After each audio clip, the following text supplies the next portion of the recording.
into the Dwarf Fortress and to do all the kinds of things that you associate with building a Dwarf Fortress. Let's quickly send out a little thing just to let people know that we're live.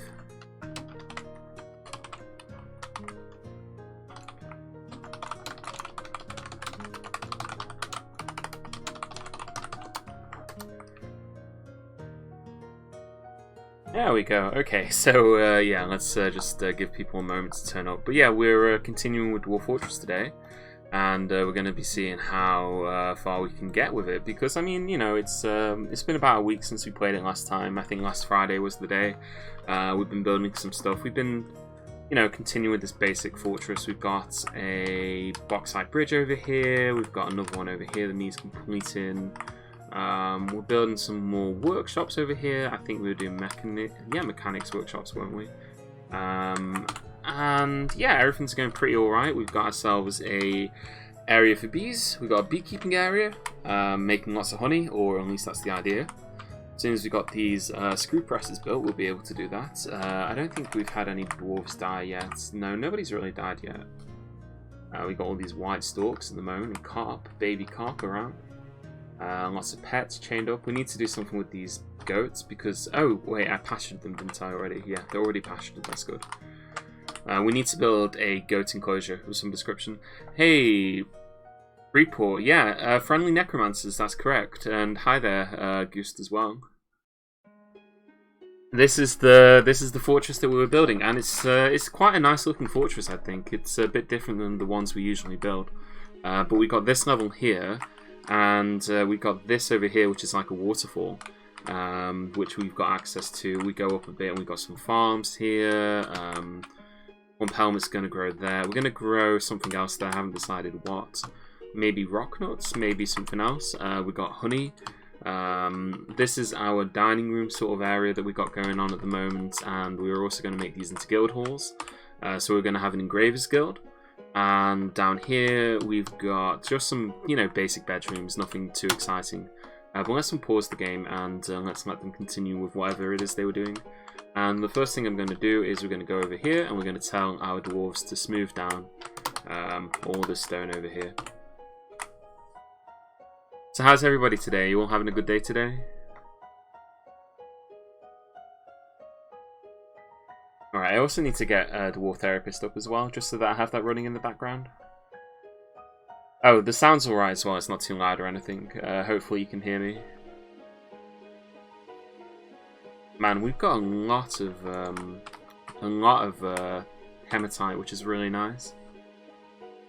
We'll be able to make plenty of iron. We've got microline coffers, those are going to be for the bedrooms. None of these bedrooms need any. We do need to build some more bedrooms though. Yeah, we can designate these as beds already.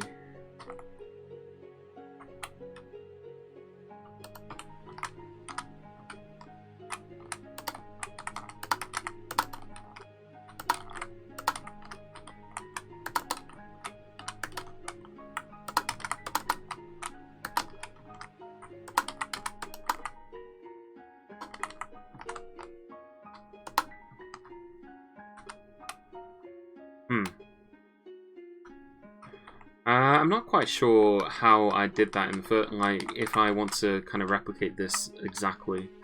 But we do need to build some more bedrooms, and I think what we'll do is we will build some like this along here.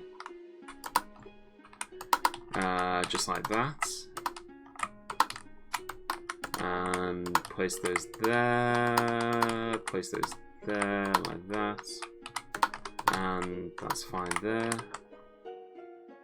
We'll also need to, we'll do the same on this side as well, so that we have, you know, a decent amount of bedrooms being made.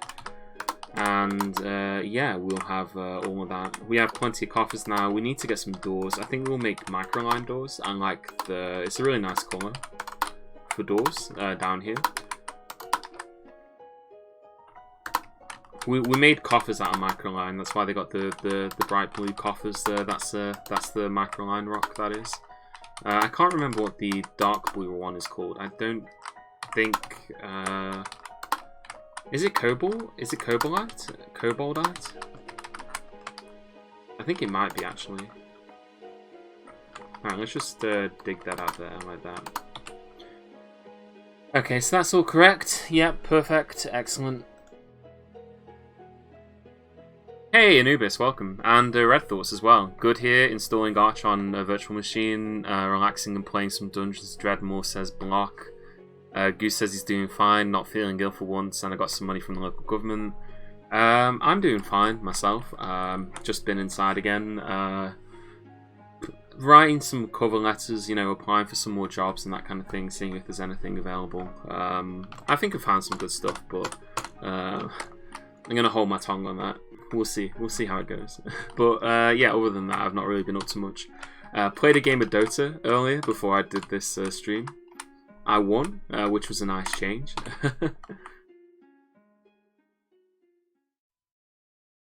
Is this the same fortress? Yeah, it's the same fortress. The last time we played was, you know, we haven't really played much of this fortress yet, so it's still on the same fortress.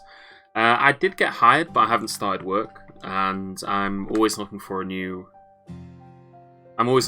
fortress, you know, like a better job anyway, because I'm not working anyway, you know, I'm at home because I've been able to start, so yeah, seeing if I can find anything better in the off time.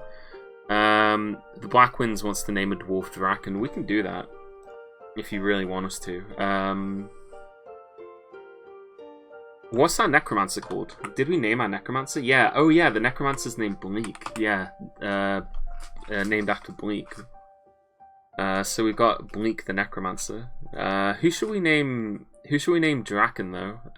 Is our beekeeper named? Oh yeah, Avenue Phil is our beekeeper. Okay.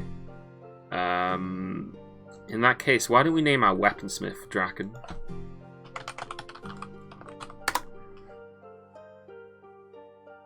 There, we'll have a weaponsmith named Draken. We'll tell him to become a wood burner as well. Because what we're going to do is we're going to build some furnaces up on the surface here. And we're going to make a wood furnace.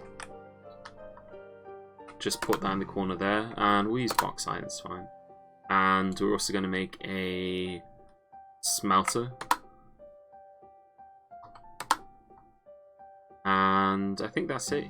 Wood furnace, smelter. And then we also need to get a, what's it called? Metalsmith's Forge. Which we'll also build over here with one of our iron anvils.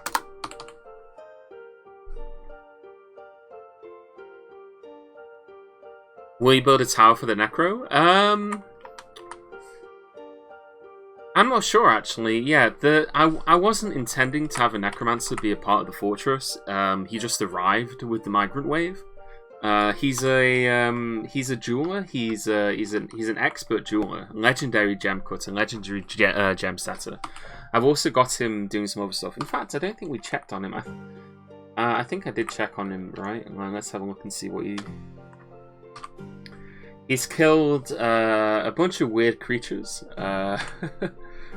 He's got some pretty interesting relationships. His former master is a guy called Toulon Sherik Kilral. He worships this. This is Id. Oh, I have no idea what this god's called. Oh no, that's his lover. Sorry, this is his deity. Mythmis is a deity of the sling of exulting. Mythmis most often takes the form of a rotting male dwarf and is associated with death and disease. Setad is a deity associated with gambling, games, and luck as well, who he also worships. And then all of these are passing acquaintances, are just people who he knows in the fortress. When did I start this one? I started this one last week, Dark Young. Yeah, I built it. I started it last week.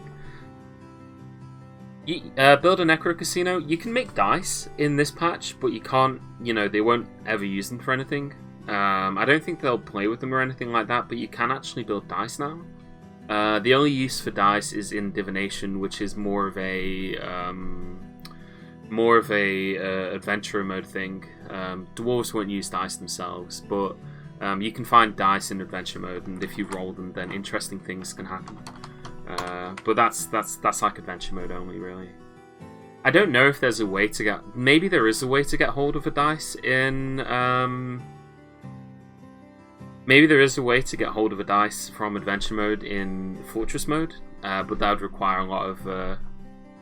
sorry, a blessed dice or a cursed dice or whatever you want to call them. Actually, no, it wouldn't be that hard to do. Someone ought to try that sometime. All you have to do is make an adventurer, have him go and grab a dice from somewhere, and then bring him to a fort, retire him at the fort, and then go back into fortress mode. And then you would have a Dwarf Fortress that's got a... oh god, my keys are all messed up. Where is it? H? H, there we go. Microline coffer.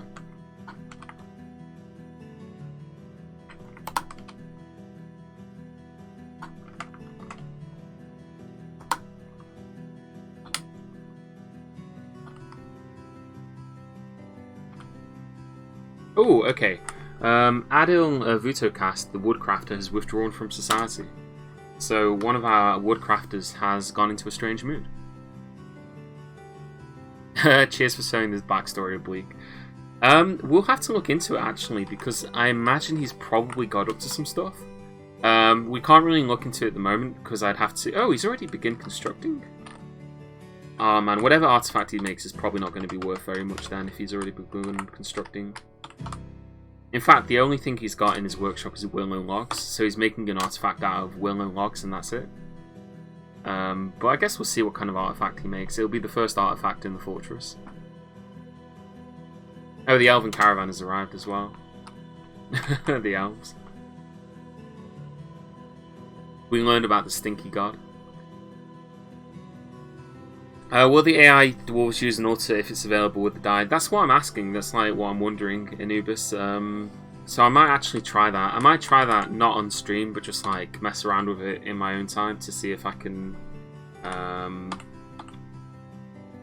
Yeah. Do I want to even trade with the elves, or do I just want to leave them or ignore them? I kind of feel like seizing their goods is a bit too easy sometimes. It's a bit kind of trivial to do, so I don't like doing it too much.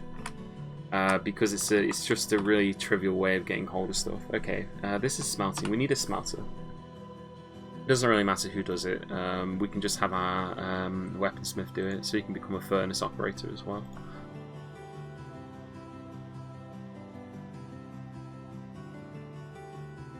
Build the altar here, get the die off screen. I don't want to do it because I would like to avoid having to retire and unretire a fortress, because retiring and unretiring fortresses can cause bugs. It can cause issues with stability in the game. Whenever the game has to load and then unload a fortress like that, it's not very good at doing it, and that can... It's just not worth doing with a fortress that I'm streaming, because, you know, if it breaks, then that's kind of it. It's kind of annoying to deal with. This is a willow bracelet. All craft store shippers of the highest quality. This object menaces with spikes of willow. That is the most boring artifact I've ever seen. It's not even worth that much. It's worth 2,400 eurists of value. It's called the Tan Pelts. It's a willow bracelet, and it menaces with spikes, and that's literally it. Yeah, it was a bracelet.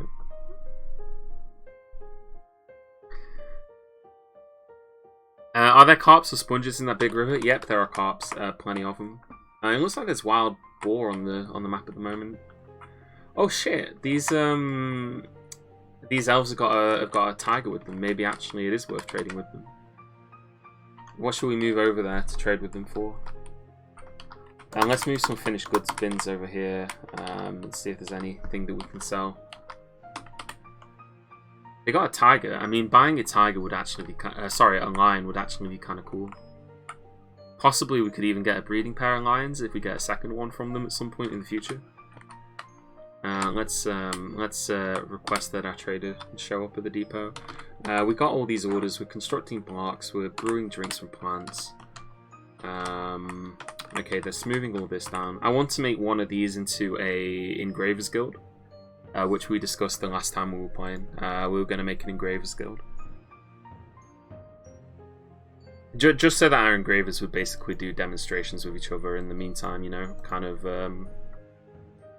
helping each other, that kind of stuff.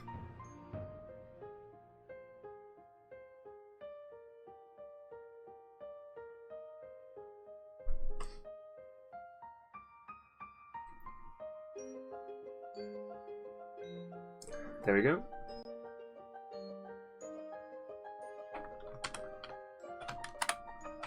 But no, we're in a really strong position, actually. This fortress has got a lot going for it. We've got access to plenty of metals. We've got access to a necromancer. I actually had some thoughts about the necromancer. I think what we might want to do is make the necromancer into a doctor. And there's a specific reason why I'm thinking this. You can probably figure out why I'm thinking we should make him into a doctor. Because basically he'll be able to save his patients, and even if he can't save his patients, he'll be able to save his patients, is kind of the point I'm getting at. But yeah, necromancers in Dwarf Fortress used to be a lot more scary. Was a guild just established? I thought I saw a report that a guild was established. The Guild of Cats. Okay, the Guild of Cats, a farmers guild, has been established. That means that we got a lot of farmers in this wave. A dwarf peasant, a dwarven child, a siege operator, spinner, planter, milker, cheesemaker, stone crafter, glassmaker, a bowyer, and another miner. So that looks like we got a good squad of people to go into the military.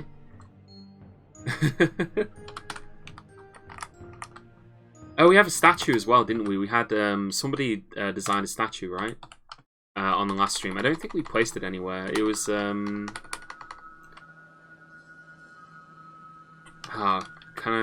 was a statue of something. It was a statue of a particular dwarf.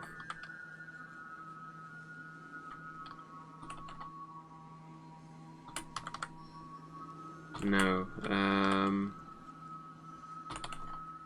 I don't see the statue here. A well-designed image of a common snapping turtle. No, none of these are it.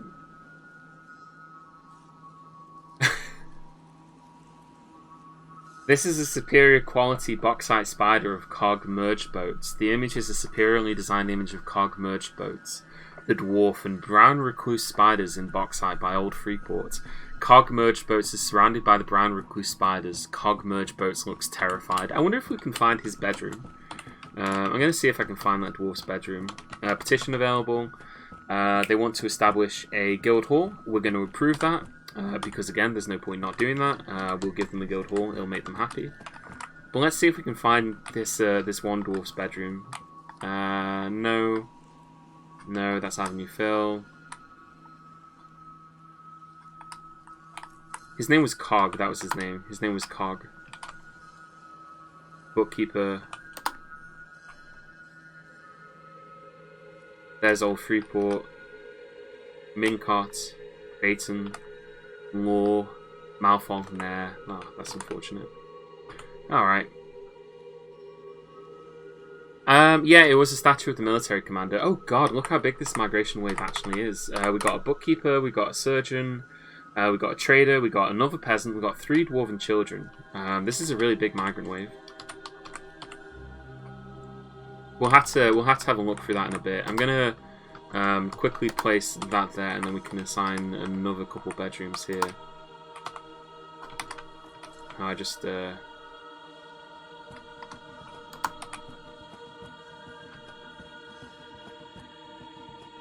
want to free that room. Yeah, there you go.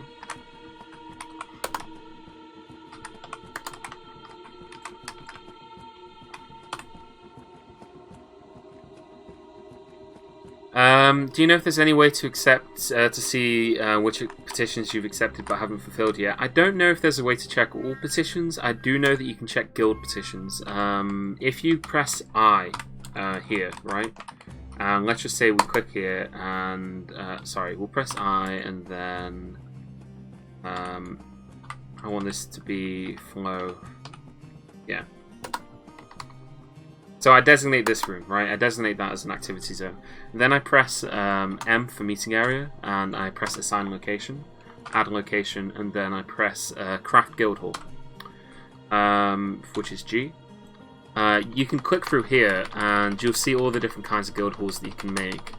And then if we go all the way down to Farmers Guild Hall, you'll see that there's a guild established for it. And I then think that if we click on that, so this is the name of the guild hall. It's called the Owl of Winter.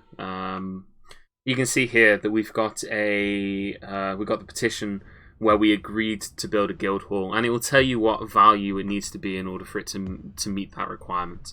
So in this case, for a guild hall, it needs to have a value of 2,000. This is only a meeting place at the moment because it doesn't reach that value, so it's not considered a guild hall. So we just need to increase the value in that room, and then we will be there. In fact, that's what I'm going to do straight away. We're just going to put some statues in there. We're going to tell our dwarves to engrave all of this as well, because, you know, it's a good way of getting value up. And they also need to practice their engraving anyway. You can also check the same for religions as well. So if you place a temple somewhere, and then just look through the list of temples and look through the list of locations, you can see, you know, whether... I think you can check for a similar way for temples. I don't know how much that helps, but yeah. Hey, good afternoon, Orlov. Welcome.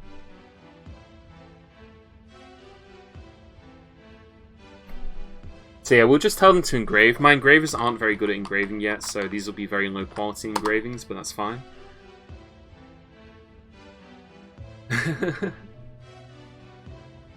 They always do this is an engraving of a hydra killing a human, some birches, a rendition of the carved of Bodhisattva, which is a superiorly designed image of a millstone, a picture of the local dwarven government, you know, just the usual stuff.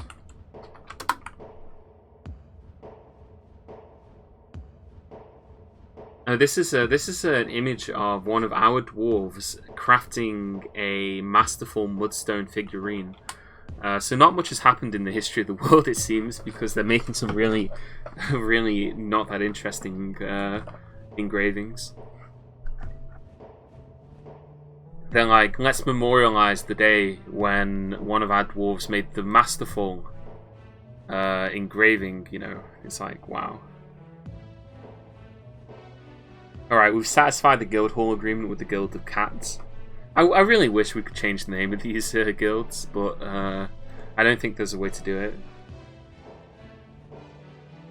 The Guild of Cats. Good grief. We should put some tables and chairs in here, maybe, or some statues at the very least. Okay, let's see then. I'm going to check Dwarf Therapist. We've had 21 dwarves arrive in this wave. I'm going to pause the game real quick whilst I just look over this. Most of them we've got 3 dwarf children, so we can ignore them. How old are these guys actually? The oldest is 9 years old, so it's going to be a little bit before any of them grow up to be useful. I think dwarves become adults at the age of 14. It's either 14 or 12. I know that's pretty young. In fact, I'm going to check on the wiki just real quick. Dwarf children that are a nuisance. That's the only way to describe them. They are complete nuisances. Oh, age 12. Okay, so he's not that far away. So at least one of them will probably reach adulthood within the lifetime of this fortress. We've got a surgeon who is actually a very good surgeon. So we've got our chief medical dwarf already. He's a legendary at dressing wounds. He's a legendary surgeon. Doesn't have any other skills in diagnosis or anything like that, but he is definitely going to become our surgeon. So let's just commit that. We've got a dwarf here who is a farmer. We've currently got 1, 2, 3 farmers, so having 4 farmers is alright. I'm happy to have that. And we'll also make him into a brewer as well. So we've got a farmer and a brewer. This dwarf here, we've got a plant processor, and that's his only skill. He is going to be going into the military. So he's been earmarked for the military. So let's actually start assigning some dwarfs to the military before I forget. So that dwarf's name is Avuz. Oh, sorry, where is it? Q. Is he listed as a trader? Oh yeah, okay, definitely. Oh, actually, I don't think I have a dedicated broker, do I? Who's my broker at the moment? Replace. Oh, actually, our broker is the best person for it at the moment. Other than our necromancer, but I don't want the necromancer to do it, so that's fine. Rakus can stay broker. So yeah, we'll put him into the military anyway. I want to get a really big military in this game. So Avuz, you will be.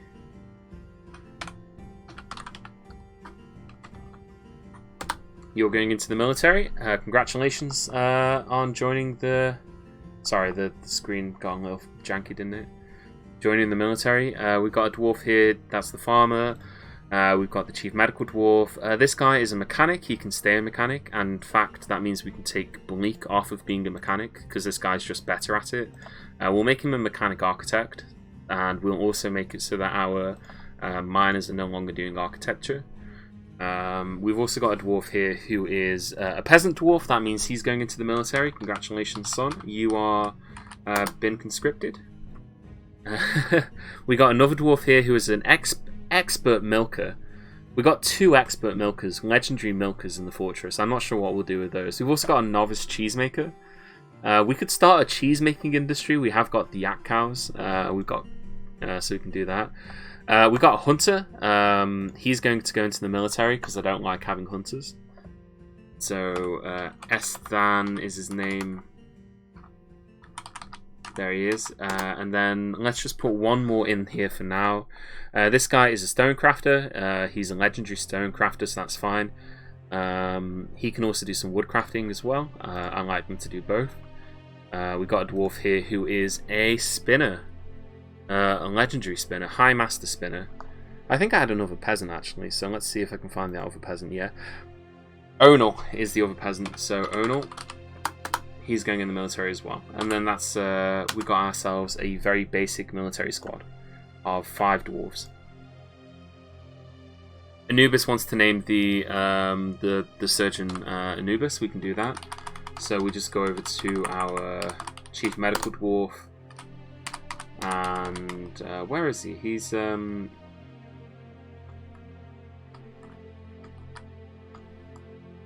we go, Dayton the surgeon. So we'll name him to Anubis.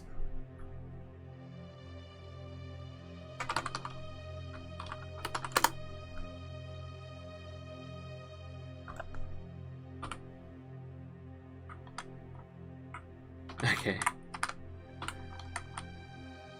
Do we not have any masons free? I'm kind of surprised about that. I don't have anything being made in my masons at the moment. Oh, they are constructing blocks. That'll be why. Yeah. They're currently constructing a load of blocks, which is really hampering our ability to get things done. And we got that there.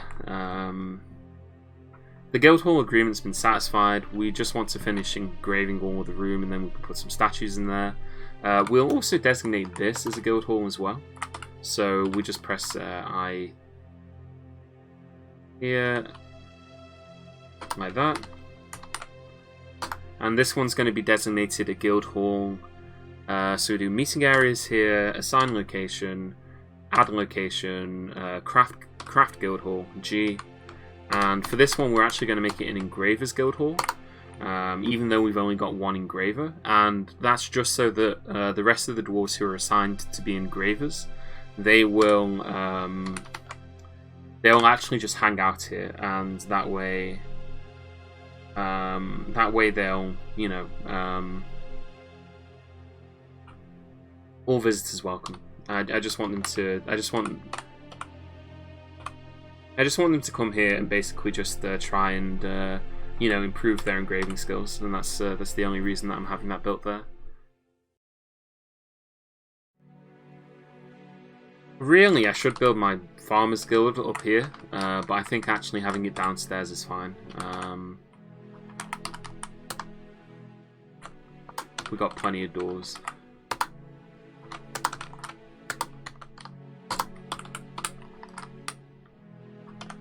We got kitchen here, kitchen, 2 tanners workshops and 2 butchers workshops. We got plenty of drinks, not a lot of plants. Are we brewing drinks at the moment? Yeah, we are. We got these set up here, so the screw presses, we can press honey from honeycomb, although we don't have any honeycombs free at the moment. Kind of surprised at that. Alright, so these are all the different goods that we have available to trade.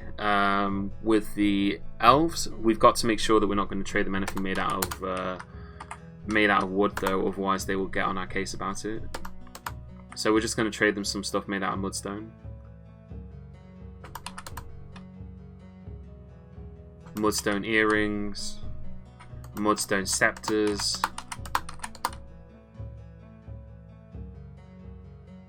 Lyscan Rodum, what's that? Oh, that's the willow necklace, okay.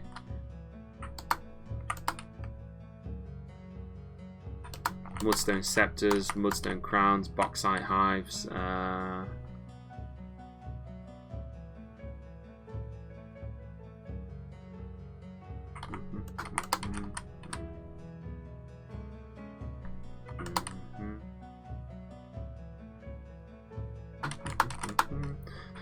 Alright, so we've got some mudstone figurines and scepters and rings and crowns and jugs and all sorts of stuff that we can trade with them. There's some more crowns there. Figurines, figurine of Betan. Yeah, there we go. So that's a lot of value. We'll be buying this lion off them. Is it worth buying copperhead snakes off them, I wonder? Copperhead snake.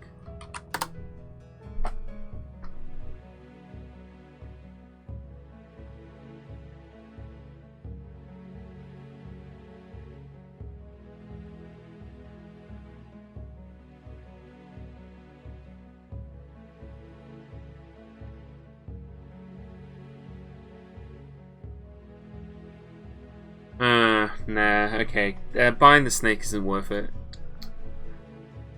Buying the snake isn't worth it. It seems that copperhead snakes don't actually lay eggs. At least they don't in Dwarf Fortress anyway. So we're not going to bother with that. Honestly, I don't think the elves will have anything else that we want. Because again, all they ever do is they bring us lions, which is fine. I guess we could buy their sandals and shirts and stuff made out of... we got cotton cape, we got a hemp shirt, a cotton robe, hemp sandals, cotton sandals. I mean, the dwarves will wear these. Jute to right mitten, jute to left mitten, so we got some left and right gloves. They'll buy some gloves to them, I guess. Again, just buying some clothes off them, I guess, is alright. Elves and dwarves are the same size, so if a clothing is big enough for an elf, then it's big enough for a dwarf. They're roughly the same size. I don't think they're exactly the same size, but we can safely buy clothes off these guys. Let's try and trade for that. They'll probably say no. Oh, yeah, they accepted it. That's fine. So we just bought a bunch of clothing off them. Some of our dwarves probably rush there to get some new clothing, and then that just saves us a little bit of trouble there.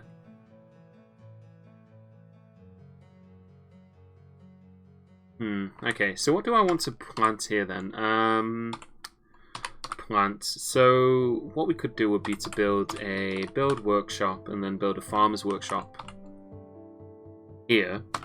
So we build a farmer's workshop up here, just out of bauxite blocks, it's fine. And then we can build a farm plot over here. And this farm plot can actually grow not ropeweed, the other one. I forgot what it's called. God. Pigtails. We can grow pigtails here. And we can then process the pigtails into thread. And we'll be able to set ourselves up an industry for thread making. So we'll do that at the farmer's workshop. But that's a given. That's that for now. What we need to do is we need to build a hospital, and I'm wondering where we're going to do that. One thing that we could do would be to divert the river a little bit and build a hospital over here, just like in this corner here maybe. So what we could do would be to extend this out here like that, and then have a hospital zone somewhere up here, somewhere where it's going to be safe and our dwarves will be able to get to it. Kind of worried about the fact that neither of these are being built. I'm going to quickly assign some people to be masons real quick. Like, who's this guy here? This guy's a siege operator. He's going to become a mason instead. We've only got 2 masons at the moment, so having a 3rd mason will be good. In fact, having 4 masons.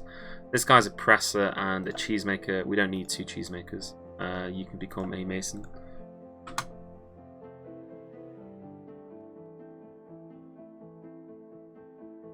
let's just quickly stop them from digging that here and maybe plan this out a bit better.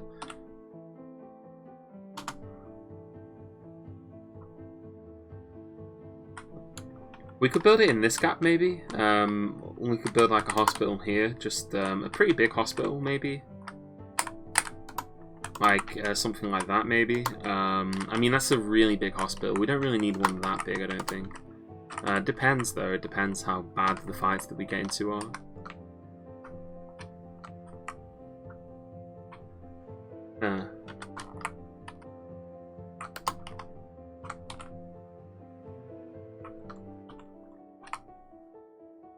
Okay, our new Mason is getting on that. Hopefully we will need a big hospital. Blood for the blood god.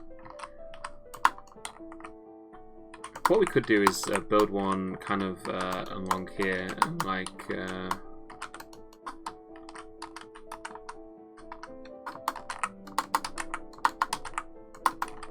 build one like this, and you know, have a pretty sizable hospital, but not a massive hospital.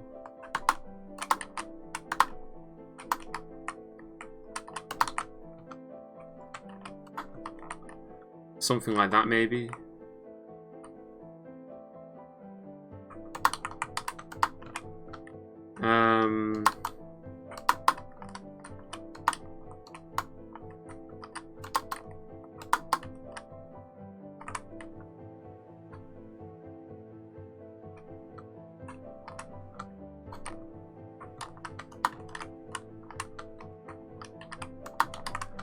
We could do it like that. Just have like I don't know.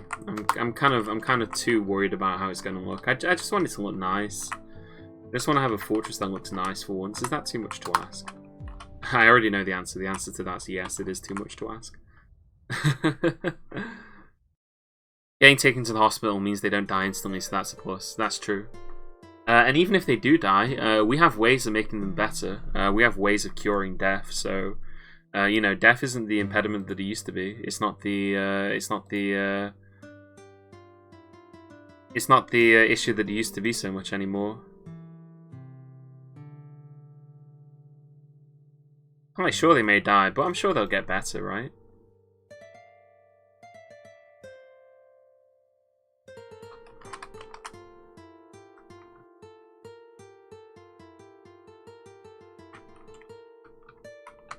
Oh, we need more beds as well. Beds, construct beds. Let's just get 30 beds.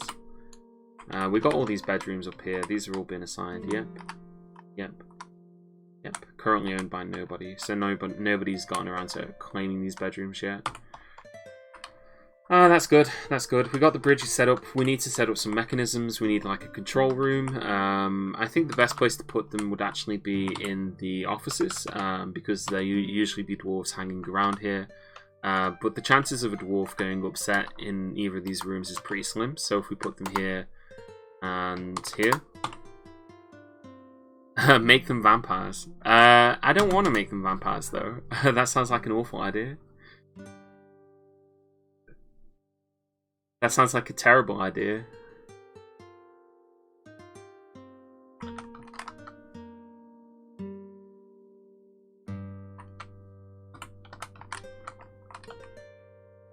Okay, Q, we're going to add a workshop profile on this, work orders on this, and we're going to set this to that, and we're just going to press honey from honeycomb forever. So we'll just have them do that all the time, and I don't know if I've got any dwarves as pressers at the moment. I think I set up Avenue Fill to also be a presser, so he's going to press those honeycombs when he gets the chance, and then he'll press them into honey for mead. In fact, I think if we go here, workshop profile, we can set conditions on this. Conditions.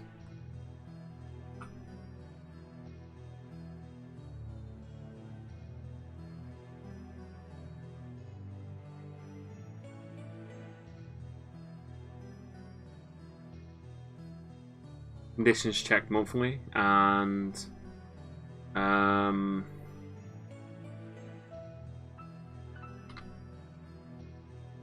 one.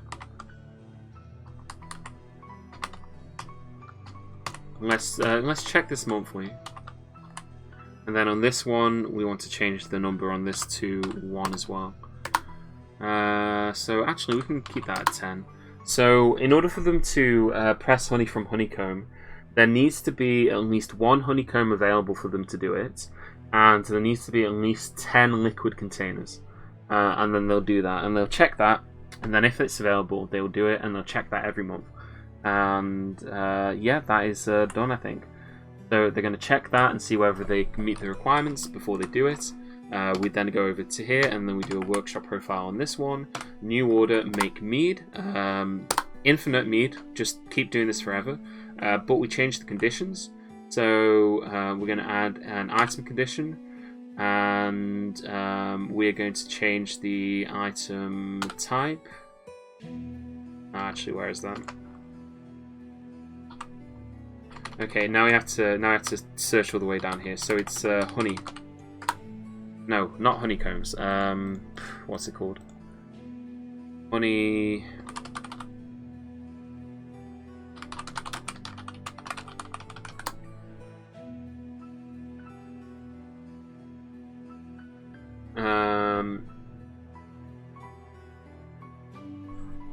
Actually, can we actually select honey as a? No, it doesn't look like we can. Ah, that's unfortunate.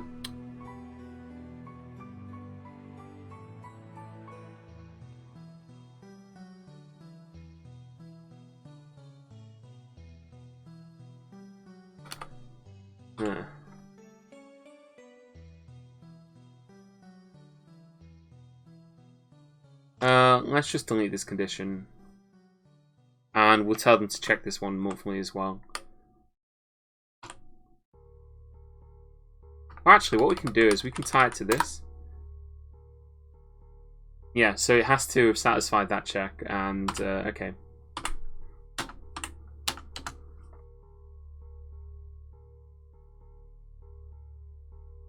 Actually, no, I don't think that'll work, will it? Because it's never going to actually meet the conditions. So if we check here, the press honey from honeycomb will never actually... Must first be activated. Activated or deleted? I think if it's activated, then it will work. Oh, actually, no, that's fine. We can do it like this. Okay, so we check. We'll check that monthly, and we'll delete this condition, and we'll change the number of this to 1. And we'll change the number of this to 1. So there has to be honey containing items and empty food storage items before it will do the make mead order. Okay, cool. So we've got those 2 work orders set up, and we can just leave them forever now. They'll just hopefully manage themselves, and we'll just have a continuous source of honey. Making mead is harder than making steel. Making mead isn't as hard as making other materials, though. There are harder materials to make than mead. Mead is also really low value. It's not very valuable as a source of food. So usually you shouldn't really bother, but we're going to do it this time. Right, we've got a lot of goats. We need to sort that out at some point. And let's see though, we've got this farmer's workshop set up here. We want this to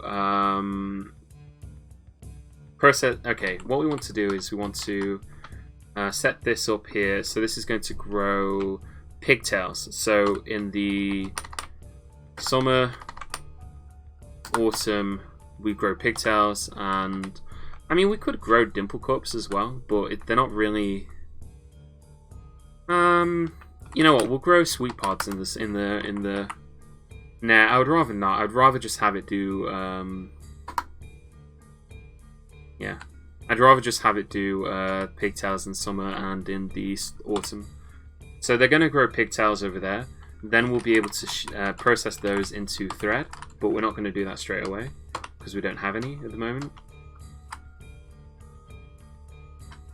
Oh god, I just realized something. Because this is a because this is set to all visitors welcome. Basically, everybody's always going to be hanging out there. They're not hanging out in the dining room anymore. Alright, let's engrave that.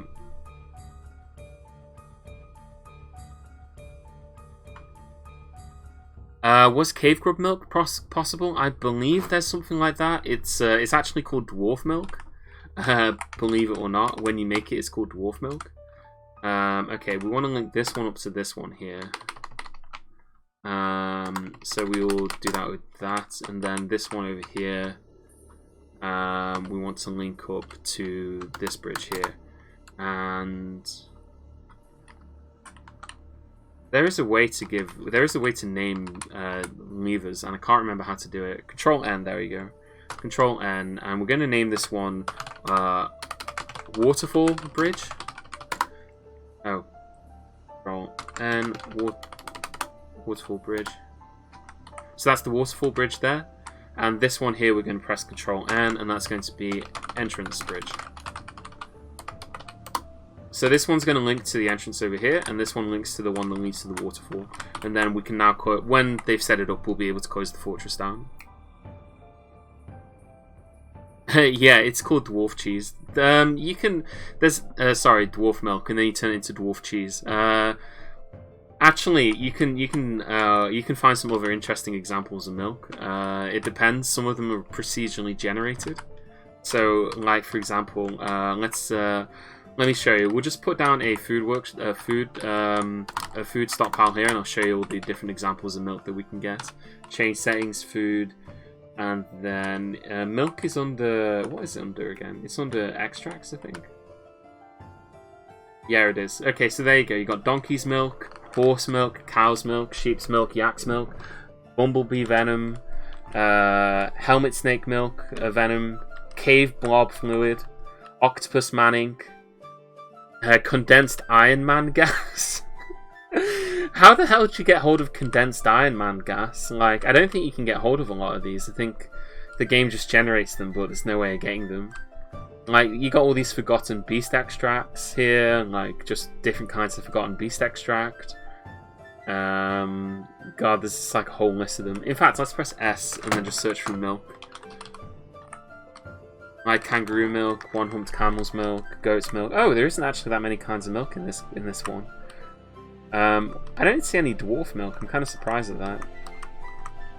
Maybe our civilization doesn't have the technology to make dwarf milk. You can get gnome blight. Oh, look at all the different kinds of fat you can get though. Nettles disaster fat. Yeah, so there's always some fun materials that you can get.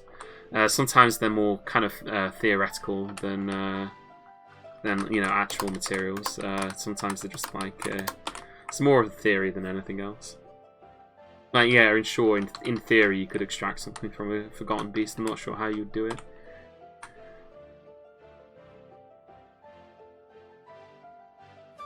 Dwarven milk, I didn't see it, but I'll take your word for it. It's sea space.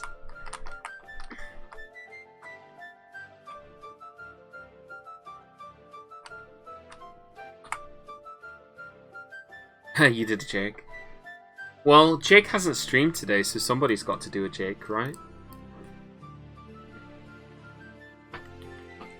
There we go. Let's build a statue. Let's place some statues in here.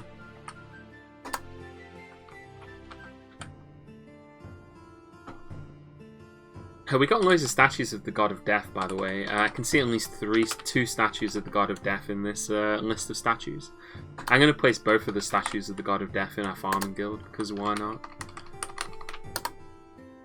We'll place another one over here. What's this? This is a statue of the God of Thraldom.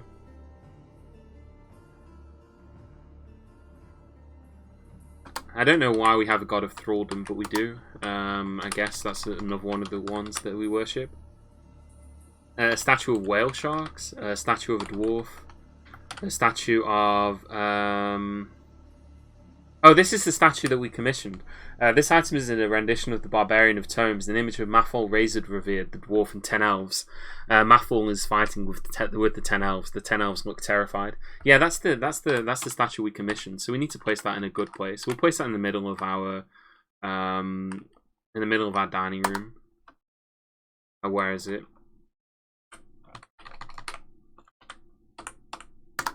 There, we'll place that in the middle of our dining room. They're Reapers as well. Don't fear the Reaper, you know. Let's see. This is a statue of... we'll put the statue of the whale sharks in there as well. Might as well. Farmers respect death. Where there is livestock, there is dead stock. The Reaper is reaped. It isn't a question of who farms the farmer because death farms them. Yeah, precisely. That is one way of looking at it, I suppose. A pretty grim way of looking at it, but it is indeed one way of looking at it.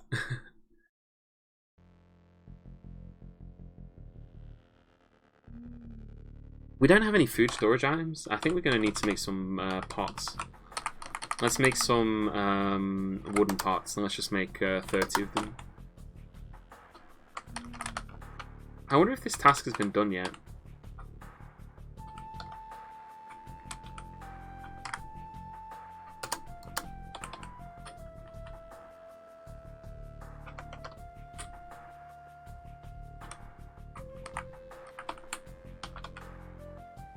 Reports.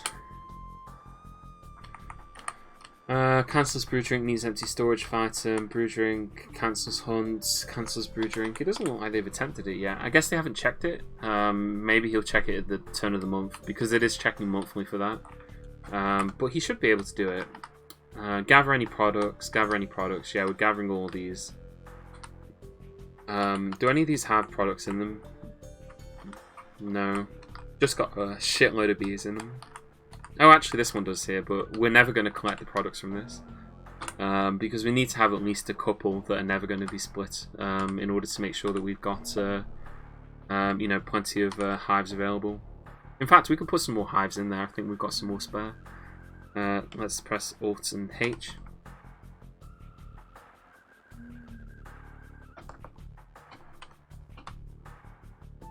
There we go. Pressing the wrong button.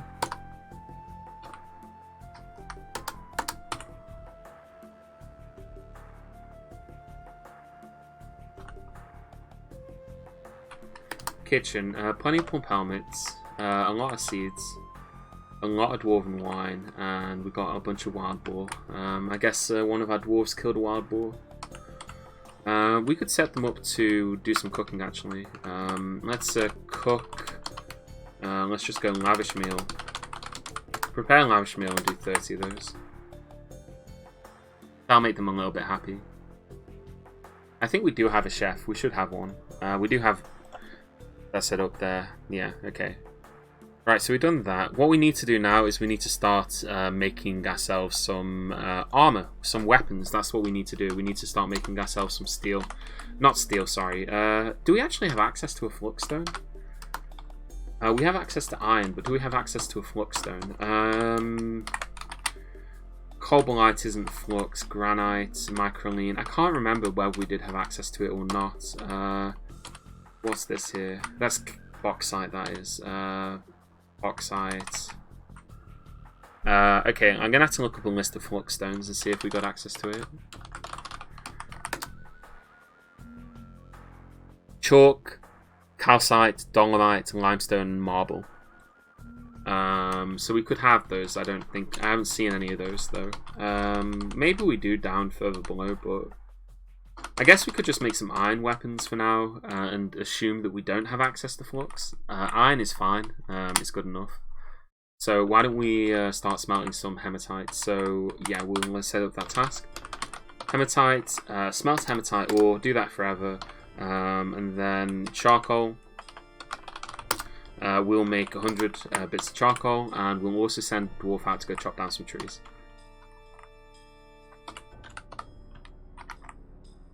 We have got plenty of trees and like logs lying outside here, but we'll just send a dwarf to come chop down some more trees in preparation, because we're going to be cutting down a lot of trees, a lot of trees.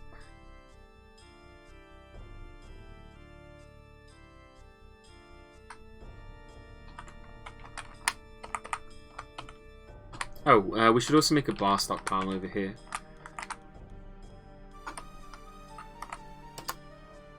We could also make a weapon stockpile over here. And I guess down the middle we could just have it be an armor stockpile. Although what we should do is we should change the settings on this as well. Actually, metal. We don't want other materials. Basically, just any kind of metal armor on here. Same again here. Just metal weapons. Oh, also I don't want stone weapons either, or trap components. There you go.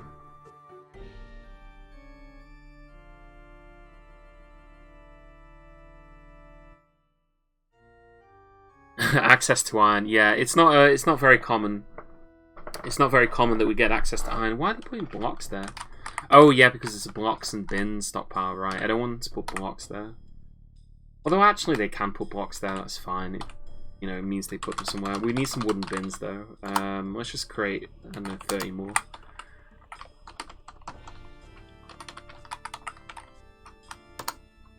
We got some more beds, so we'll put the beds in the beds over here. We've currently got 8 plus 8, 16. And then we'll have another 8 and then another 8, so 2 16s is 32. We'll have 32 bedrooms once we've done all this. We need some more cabinets though. Wooden cabinets. We'll make 30 of those. We're going to need some we're going to need some coffers. So let's make some rock coffers and we will make 30 of those. We're going to set the material on this though, so details, and then I want to make them out of microline. And I would also like to make some doors out of microline as well. I might have already started doing this, but let's just make 30 doors. And we'll do details on this. And we can make them out of cobalite, or we can make them out of granite. Let's make them out of granite. Granite's fine. Granite doors. I just don't want them to be red, because it'll look really horrible against the well, you know what I mean, right? Against the blue. So I don't want it to be red. The other thing that we need to do is build a temple. We'll have to build a nice big temple for them somewhere. We've also got starving animals as well. I'm going to designate... you know what, I'm just going to butcher them. I don't want to deal with horses. They're too much. I've already got yaks, so let's butcher these 2 horses. We have got a cow as well. I'm going to butcher the cow.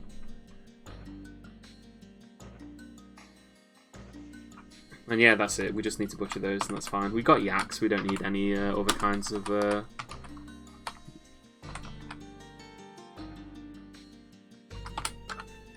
Let's check our stocks. Have we actually made any honey then? Should be under liquids. We made royal jelly. But that's just what we get from having... We haven't pressed any honeycombs then.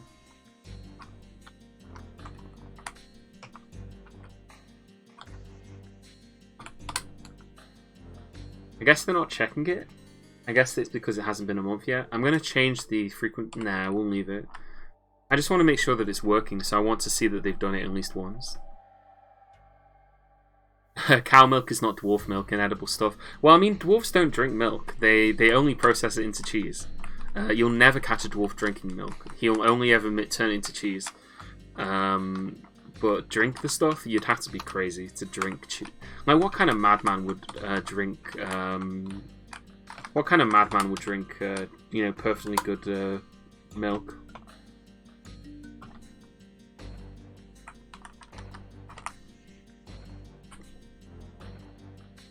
We should also now have some nice food as well. Let's have a look at our prepared meals. I wonder what kind of prepared meals we got. So stocks, it's under P for prepared meals. Oh, prepared wild boar brain roast. Prepared wild boar intestines, minced wild boar sweetbread, minced chopped wild boar liver, and minced prepared wild boar brain. That's a very low value food. Hey there, Avenue. Welcome, welcome, welcome, Phil, to the fortress. Let's put some statues up as well. We'll have a statue here. Doesn't really matter. We'll just have some of the lamer statues go in these gaps here. Just some statues of dwarves.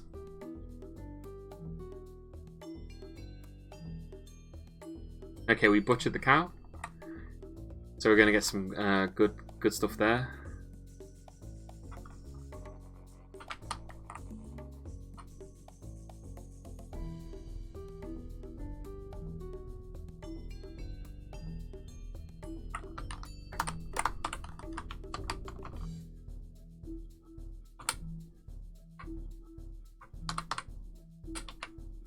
Okay, we got some cabinets now.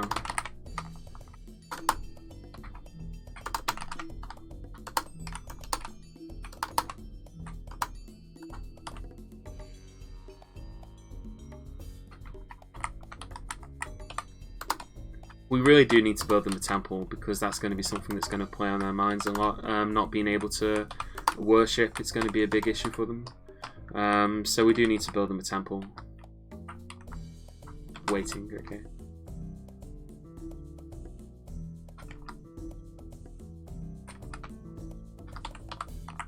Yeah, we've already gotten some iron bars, that's really nice. We're building some more wooden bins as well, so we'll be able to clean up this a little bit.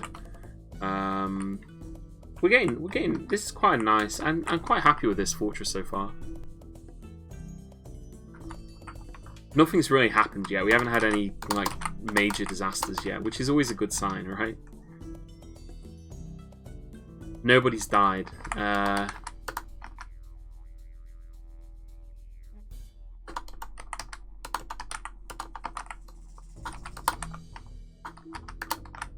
Maybe my standards are just very low these days, but having nobody die is always a bonus, you know?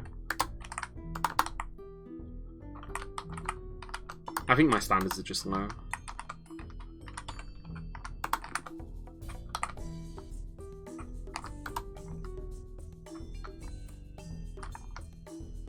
Thank you very much.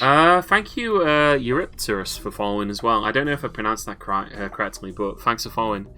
Hey there, Dylan. Welcome to the stream. How are you after your debate with Lecture Fan? I bet that was entertaining. I wasn't able to watch it really, I'm afraid. Man. Oh, symmetry and death. We've got plenty of dwarves, plenty of all sorts of horrible things that are going to happen. We're going to kill some elves. I need to plan out this though. I want to have a bedroom here. This is going to be a bedroom for like the... Then again, this is a small bedroom. I'd rather they had like a big bedroom. This is going to be a bedroom for the chief medical dwarf. And then we're going to have a massive hospital here. And it's kind of going to mirror... Oh no, I don't like this at all. I hate this game in terms of just building something that... You're resting here to recover, that's fine. Hey, if you want to have a dwarf named after yourself, Dylan, feel free. I will say there's a very good chance you'll die. My dwarves don't last very long, usually. Like, anybody who is here for Soap Fortress will be able to tell you that. Like, my dwarves, they don't, generally speaking, live very long. We're a bit laissez-faire with them. Dwarven healthcare isn't quite where it needs to be. Alright, sure. What kind of dwarf do you want to be, though? Like, do you want to be a military dwarf? Look at this, they're all watching engraving demonstrations. We got cheesemakers, we got dwarf children, we got planters, milkers, miners, bowyers, carpenters. You know what? I think you'd be good in our military. I think you should be a military dwarf. In fact, you can be the militia commander. We don't have a name for him yet. Why don't you lead our brave peacekeepers into the world as they fight for peace in a world that is unforgiving and uncaring? Yeah, I'm gonna do that actually. Yeah, you can be a peacekeeper dwarf. Yeah, okay, if I press N back here, I just did it off screen, so... yeah, there you go. Dylan Burns, you're the leader of the Gloves of Carnage, which is the name of our wrestler squad. They're currently wrestlers because we don't have any military equipment, so you don't have any actual armor or anything like that, but you will get it eventually. In fact, I think we can probably start producing some. What kind of it's not a humanitarian intervention, it's a dwarven intervention. A dwarven intervention. We get on with humans, it's elves that are the main issue. Elves and goblins and necromancers. Right. What kind of weapon do we want, though? Do we want to go with an axe dwarf squad, or do we want hammers? We're going to be fighting goblins mostly, so it doesn't really matter. Hammers would actually be quite good. I think we'll go with hammers. We'll make some iron hammers. Forge iron war hammers, and we'll make 10 of them. And then we'll just have that going on in the background. Yeah, we're going to be dealing with elves. Dwarf Fortress elves, by the way, they're not like Lord of the Rings elves, right? They're not like wise and tall and well-meaning intellectual creatures. Dwarf Fortress elves are more like squat, horrible, tree-living guys who eat people. They're cannibals as well. It's true. Elves in Dwarf Fortress are cannibals. It's one of the reasons why dwarves usually end up fighting wars against them, because of their different ethics. Dwarves will never consider cannibalism acceptable. It's part of their ethical system. And so they often end up at war with each other for that reason. The only other race that eats people like that is goblins. Humans don't do it. I don't think kobolds do it either. They don't consider it acceptable. That's also why humans and elves tend to be at war with each other sometimes. Although it's not as common in this patch as it used to be. Sorry, I'm just kind of rambling to myself about Dwarf Fortress past and present. Ask me anything about this game. Thank you very much. Avenue Phil has just subscribed again. Thanks for... Oh, is this the notification you get? Yeah. Okay, well, thank you anyway. We got a buffalo, water buffalo?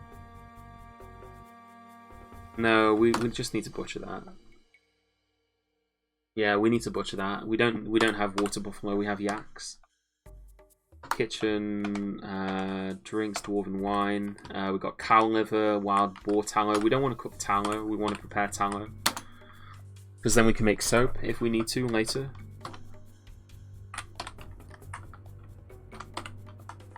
So this dwarf is doing something. It looks like he is making mead. So we are manufacturing mead. So that does mean that we are going to get some more kinds of drinks here. So you can see here we've got a mead pot. It's got 3 bits of mead in it. Honestly, for the amount of... oh, humans have arrived. For the amount of mead you get from making this industry, it's really not worth it. Needs empty food storage item. Don't we have any pots? Wooden pots. We'll just make 30 more wooden pots. Oh, I can in fact confirm, by the way, that it isn't a war crime to burn down trees, despite how much the elves would tell you it is. It's perfectly acceptable, actually. Well, maybe under circumstances it isn't. Alright, we've got all these mechanisms here. Oh, God. We need to build a temple. I just really don't know where I want to build it.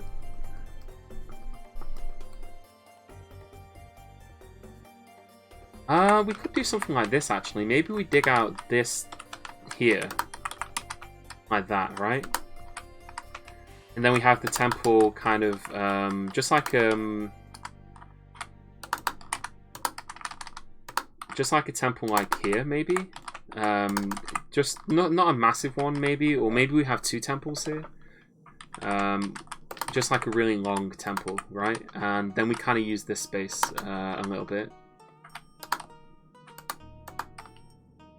Because we can do it like this, right? Like, we can have it like this, and like that. We can have 2 doors there. Then we've got a room that we can make into a temple, and we can then... I think that'll look alright, actually. I think that'll look fine. Yeah, I like that. I like that idea. We'll dig that out. This will be the general purpose. This will be the general purpose temple. It's not going to be dedicated to a specific deity. It's just going to be for dwarves to come and worship in general. Eventually, we'll make specific. On behalf of the Merchants Guild, let us extend greetings to your people. There's much to discuss. What's he telling us? Oh, this is entirely new, this is. It looks like the humans now are actually going to ask us if they want us to bring us anything. Normally, this was something that only... Oh, actually, this is interesting. This means that we can request pets from them. What kind of animals do humans have access to? They got grizzly bears, they got masked lovebirds, they got one-humped camels, they got alpacas, reindeer bulls, yaks, roosters, hens, nanny goats, cows, crows, red-winged blackbirds, mules, ibex, magpies, slugs.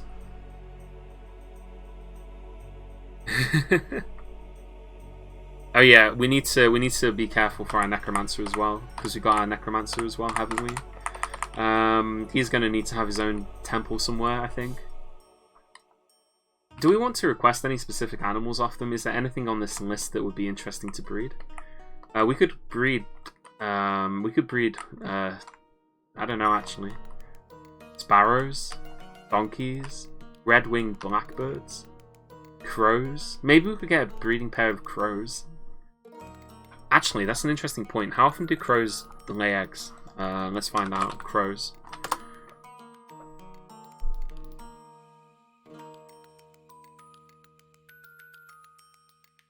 Oh, it doesn't say. Oh, they're considered vermin. That's why they don't. Okay. Crows are slightly too small to be useful. Masked lovebirds, are they considered vermin? I imagine they are. Masked lovebirds. Yeah, they're also vermin. So that means that they don't lay eggs because of the way that vermin work in this game. Hens, we could do ducks, crows, cardinals. I think cardinals are also vermin, right? Cardinal. Yeah, cardinals are vermin. Crows, ravens are definitely sparrows, wrens, cockatiels, magpies, horses, ibex. Maybe we could get some ibexes.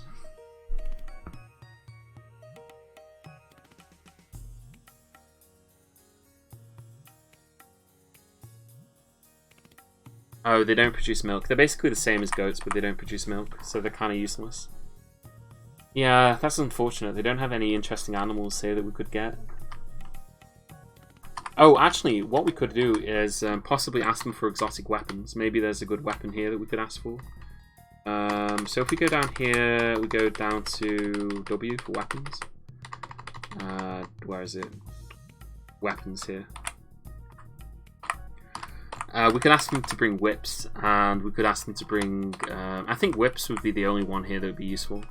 Dwarves don't know how to make bows, they don't know how to make whips, they don't know how to make scimitars. All of these are considered exotic weapons. You can get hold of them, you know, like goblins will bring them in fights and stuff like that, but you don't have a way of making them yourself, because dwarves just don't have the technology, I suppose. They kind of lack the technology for whip making. But whips are actually really effective weapons. So maybe we can ask them to bring some whips for us. I wonder what they'll make of that request. Like, we've asked them to bring us nothing except for whips in the next caravan, so yeah. Alright, they want metal bars, they want seeds, they want earrings, and they want crowns. We can prepare a lot of those. Technology or interest. I guess it is just technology. I don't know, like... The other kind of weapons that dwarves can't make, they can't make halberds, for example. A halberd is a weapon that only humans really use. Dwarves can't make halberds. But the reason they wouldn't make them anyway is because a dwarf generally isn't big enough to carry one. So a dwarf wouldn't be able to use a halberd even if you assigned him to use one. There is a difference, by the way. Like, some dwarves are actually larger than others. So a dwarf could be larger than another dwarf, and you know, you might have a dwarf who actually is big enough to carry a halberd, but he'll never use it because of a bug in the game, which prevents him from using weapons even if he is big enough to use it. So yeah, like, but even then, like, you just don't have a way of making them. So the only kind of halberds that you normally get will be low quality ones, because there's no way to control for the kind of quality that you'll get from merchants. You know, merchants will just bring you cheap shit because, you know, they're merchants. You started a task involving iron or steel. Yeah, I did. I started an iron and steel task. I'm forging iron warhammers.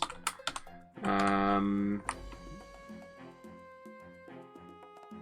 we're running out of coal. That's fine.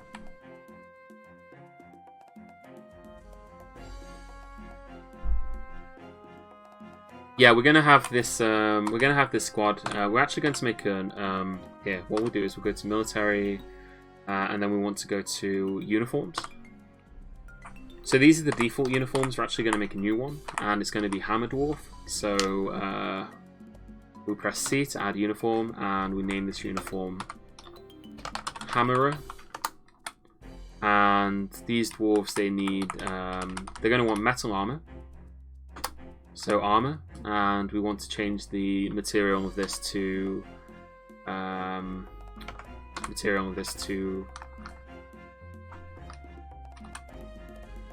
I want them to have iron armor.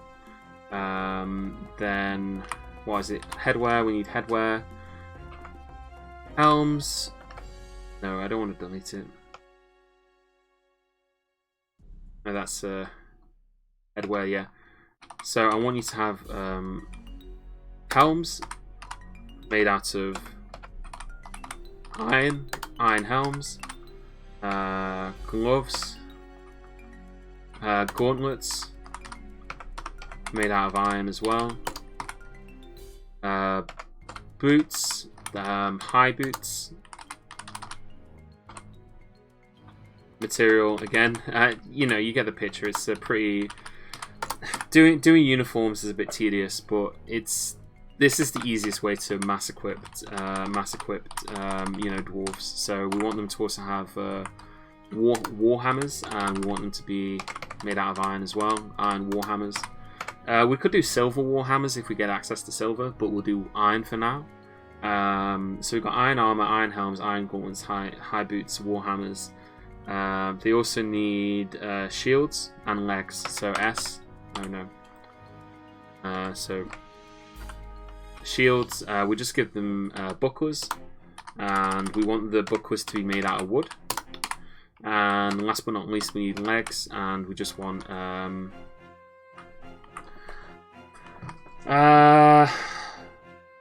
leggings, then material made out of iron. Right. That's that. So we've got iron chain leggings, iron armor, iron helm, iron gauntlets, iron high boots, iron wooden bucklers, and iron helmets. Yeah. I think we could also specify. Yeah, that's fine. Yeah. That's that. So we've named the uniform. We don't need to do anything else here. I don't think we need to do no supplies. Yeah. Carry any drink. Carry 2 food. So they'll need backpacks as well. But yeah, we'll go to our military squads now. And we just press on here for equipment. Oh, I always forget how to assign uniforms. You.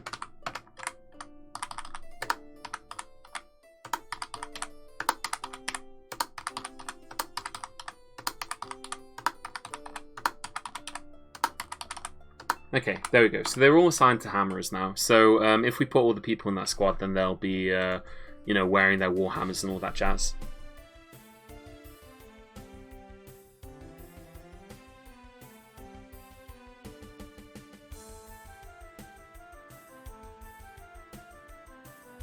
Okay, let's assign this room here to be a... Actually, we just need to do it from the center, don't we? Oh, yeah, let's get the doors in first. Doors, we want the bauxite doors, because we've got loads of those.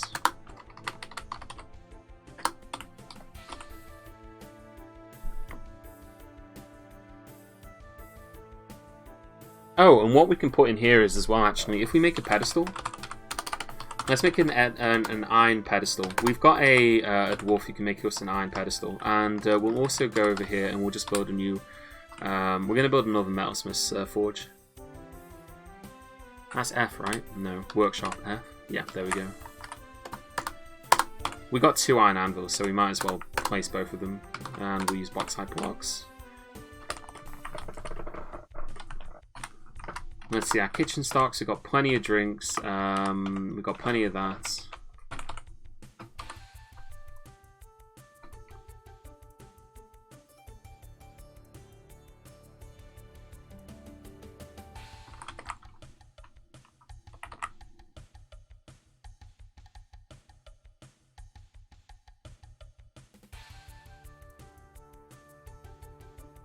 Okay, and then we can go here. We designate the center of this. We do flow, and then we just fill this in.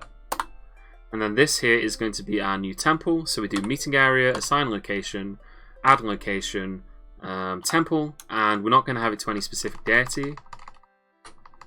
Oh god, actually, the most worshipped deity in this fortress is the god of death. He's the most worshipped deity in this fortress. These are all the different deities that our dwarves worship. You can see that there's a lot of them. I think most of them will be deities of... I don't know, actually.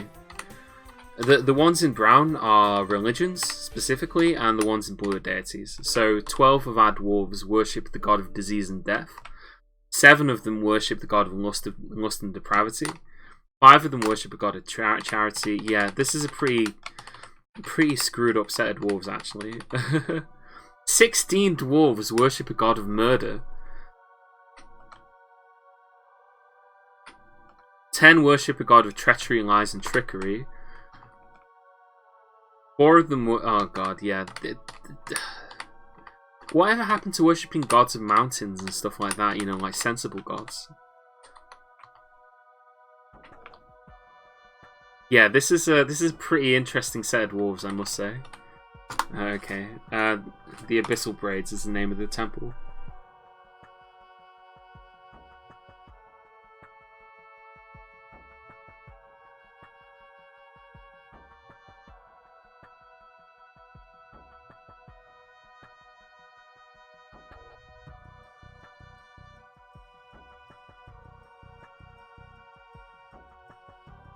Alright, so our military squad's getting their equipment anyway. Oh, actually, how do some of them already have iron armor? They shouldn't have, because I haven't made any.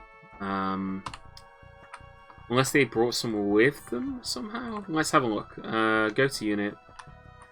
This is Dylan Burns, the militia commander, infantry. He's got his iron warhammer. I don't actually see that he's got any iron armor. Okay, never mind. I mean, they got their warhammer, that's a start. We shouldn't have warhammer. We shouldn't have any iron armor in the fortress. Oh god, apparently we do though. We have some iron breastplates and an iron mail shirt hanging around. Where are these though?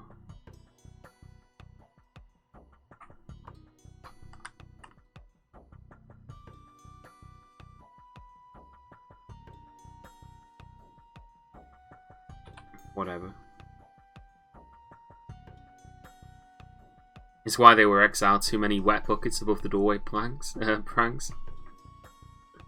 don't think these dwarves are exiles. They're just migrants. So they're not exactly exiles, right? They just migrated here from God knows where. Track undead dwarves. If we get any undead dwarves, I'll track them as well. Why not? I mean, we can do both, right? Nothing stopping us. Oh, the other thing that we're going to need is we're going to need to make instruments as well. We're going to have to make instruments for them. Crafts Dwarf Workshop, wooden instruments, let's see. Actually, it's make instruments. We'll be making them some segans. They are large handheld percussion instruments. They consist of a wooden block. Yep, just make... Yeah, we'll just do that. So they're called segans. Segams, make 20 of them. That's more than enough, I imagine.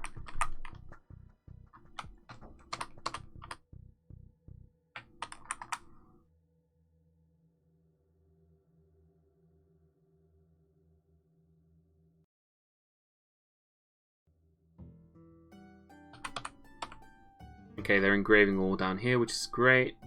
There's already dwarves in here to worship, which is going to help to massively improve their mood.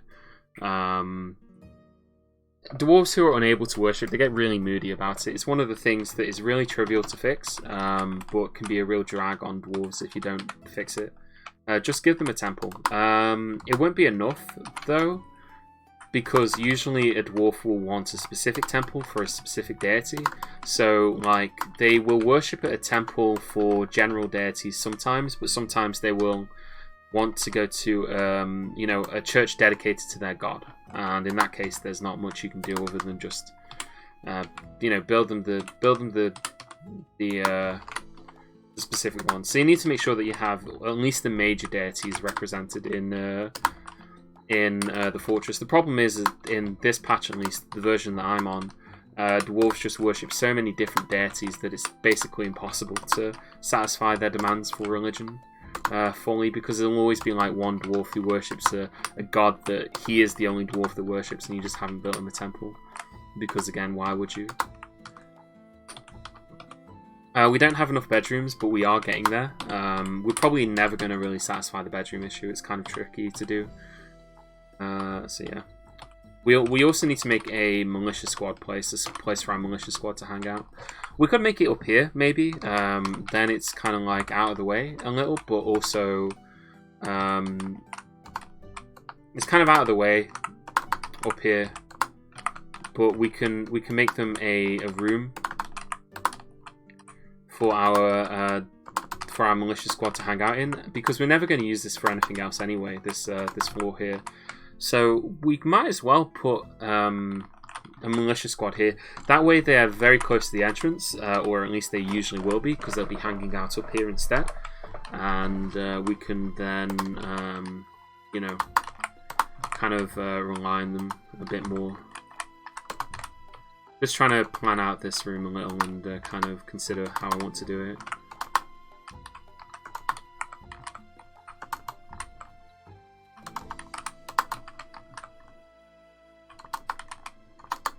Like that, maybe. Yeah, I actually kind of like that. Very basic sort of room there. We'll have 2 doors into it, and we'll then have we can then have our bedrooms in here, and this is going to be for our Warhammer Dwarf squad. Sounds like we need an Inquisition, the Big O.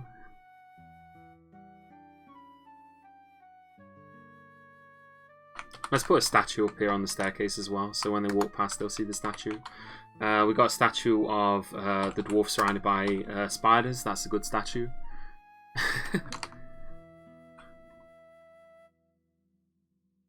We're probably running out of microlean as well. I think we're going to have to dig some more. Actually, no, we've got plenty of microlean.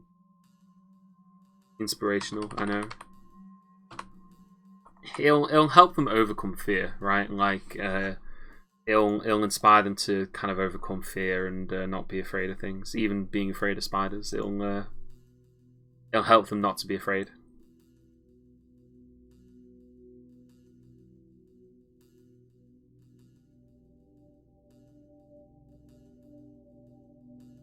They'll be motivated to train. Exactly.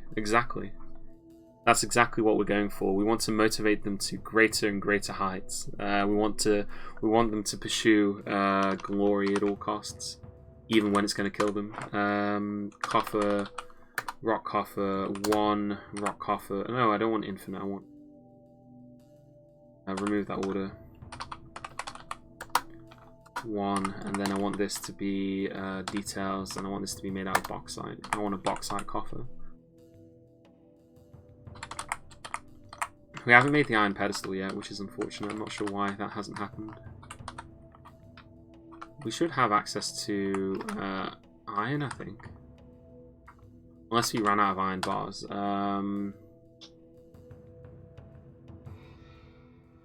Needs coal. It's coal that we're running out of. We have got plenty of trees, so I'm guessing they're just not producing charcoal fast enough. Okay, let's cut down some more trees, and let's just assign another dwarf to be a wood burner. We have got dwarves who aren't doing anything. We've got a fishing dwarf here. We'll do fishing, by the way. We'll make a fishing platform, but for the time being, I'm happy to assign him to be just a wood burner. Just burn wood.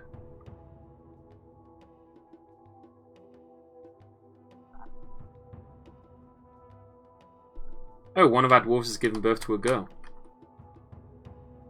And the human merchants are leaving soon. Oh, I never bothered trading with them, didn't I? You know what? I don't need to trade with them anyway. It's fine. We'll just let them go. And we'll build another furnace over here. Another wood furnace.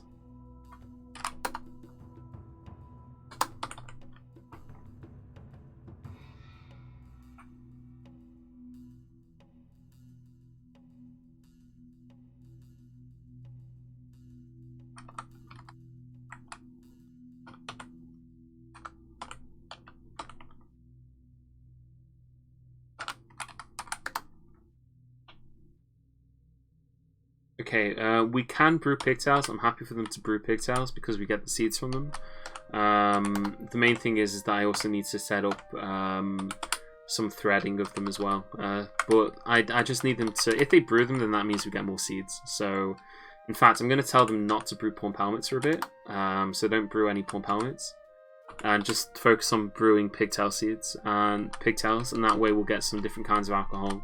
We'll get some more seeds for planting, and then we'll be able to do some stuff with it. Okay, he's smelting the hematite ore. That guy is going to forge the iron pedestal as soon as we get the chance. Let's give these dwarves some doors on their bedrooms.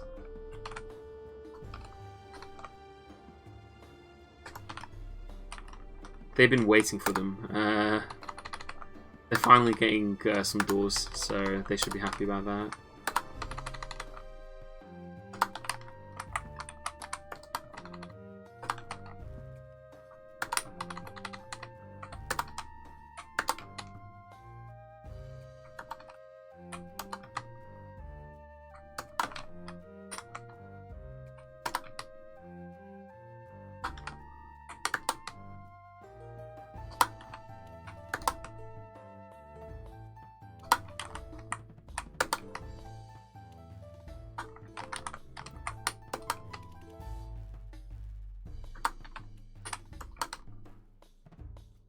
There you go.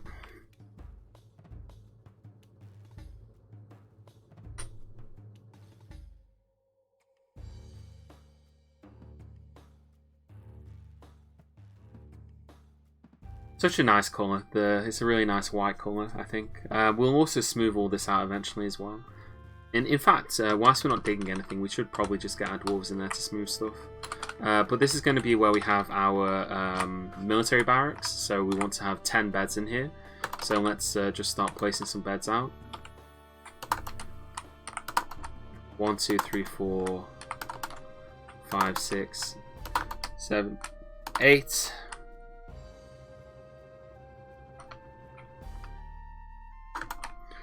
9, 10. So we have 10 beds there. We also need an armor stand and a weapons rack in there, but we don't really need anything else. And yeah, we'll also put some doors here as well. So doors, and we'll use bauxite doors because, again, nice red colour.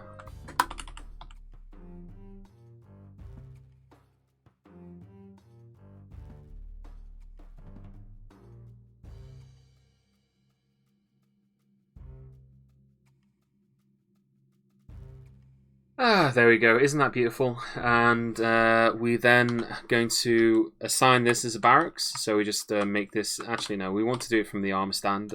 So let's make an armor stand.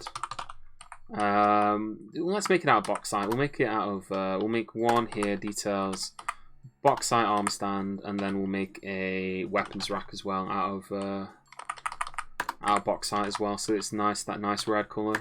And then we go details here. Bauxite. There we go.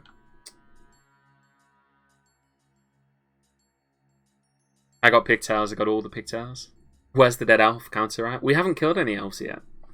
We're not even at war with the elves yet. We should be eventually, but for now it's just kind of... it would just be a bit presumptuous, I think.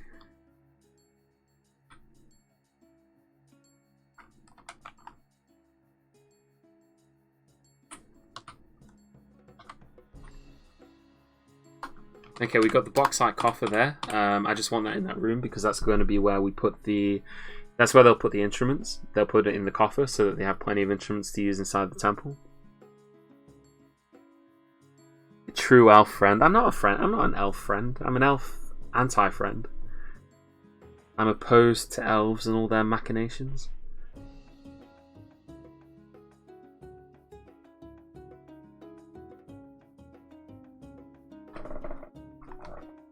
Some more migrants have arrived. Great. That's exactly what we needed, right? More migrants. More bloody migrants. Oh well, it does mean we'll be able to fill out the military squad for sure. So we'll have 10 hammer dwarves pretty quick. As soon as I got my... As soon as we got the armor stand done and the weapons rack done, then we'll just set them to do that. We don't have a competent armor maker. We only have a competent weapons maker. and a competent blacksmith, but we don't have a good armor maker. So hopefully this migrant wave will bring us a legendary armor maker. Not really old Freeport, but then there are very few dwarves who have done anything of note. So yeah, Ganafa wants to have a glorious death. That could only mean that he wants to be in the military, right? Like the only reason you say that would be because you want to be in the military.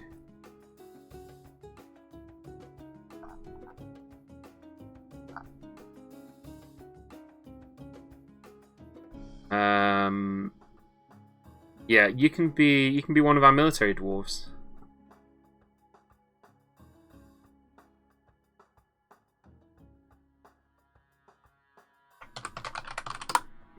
Oh, actually, I just spelled your name. Right.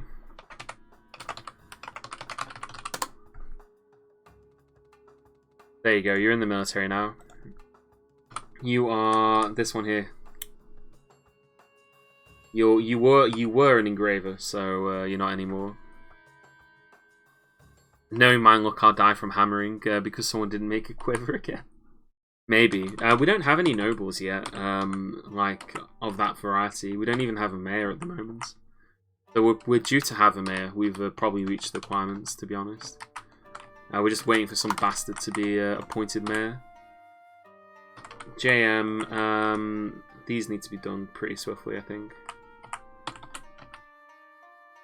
Got plenty of drinks, decent amount of food.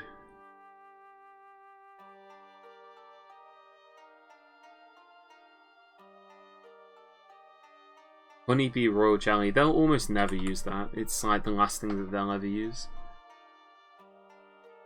Dwarves just really don't like using liquid ingredients to make things. It's just one of those things. They just almost never do it. They'll almost never use liquid ingredients. I'm going to set up a fishing industry now. I think that would be really good.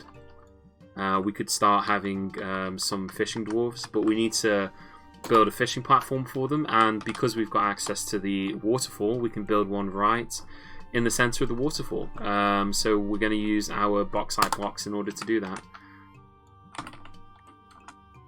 And we just had a massive migrant wave, so we've got plenty of free dwarves who can come and place some blocks down on the floor.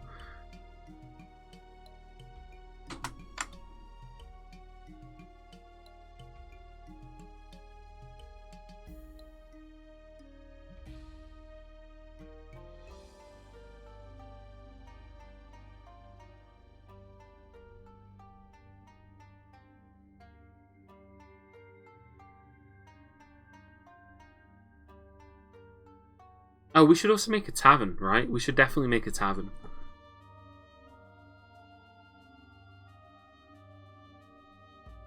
That's something that we'll definitely have to do. Also, I think that they just spotted something that freaked it out. Not sure what. Oh god, all my dwarves are becoming engravers. The Cobalt Company and Engravers Guild has been established, as has the Pointy Guild, the Engravers Guild.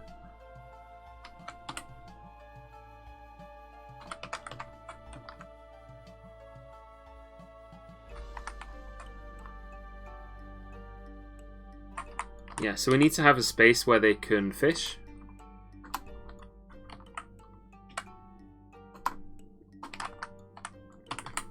So just have them do that.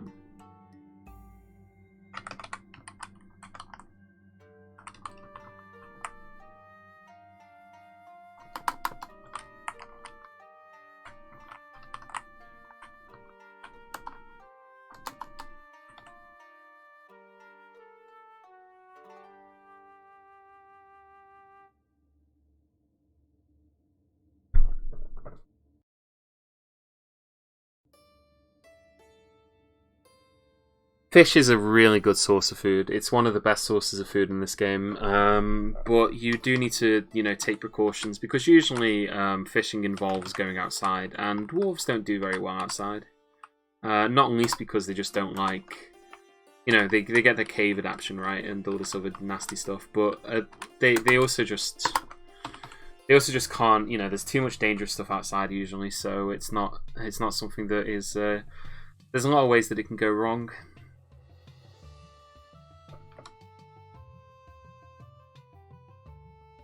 But we're pretty safe here. I mean, the only thing that we'd have to worry about is flying enemies or enemies who can swim. It's not impossible. A stoneworker guild hall. Okay, we'll have to approve that. We're gonna have to build them another guild hall as well. I'm not sure where we're gonna do that, but we need a stoneworker guild hall. Okay, there we go. So we got all the bauxite blocks there. We just need to build like we don't even need to build walls around it really. Just I just want them to have a dedicated fishing zone, a specific place where they'll fish, so that we can keep an eye on them. And then if anything comes, then we know that they're there.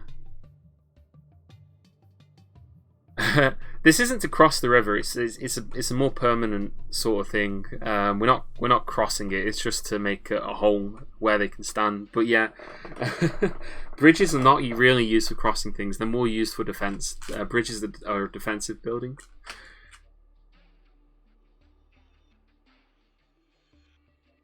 Oh, our carpenter has been possessed. That means he's going to go and claim a workshop, and he's claimed the carpenter's workshop. I wonder what he's going to make. He's got some wood, he's got some more wood, and looks like he's demanding something. He wants trees, gems, shining, so he needs cut gems of some description. We do have gems, we just don't have cut gems, so he wants cut gems. That's easy to fix.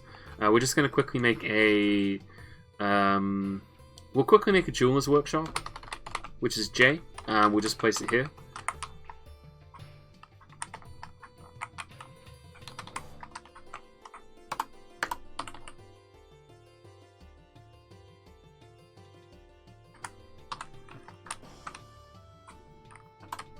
Let's make that a zone, and this is going to be for fishing.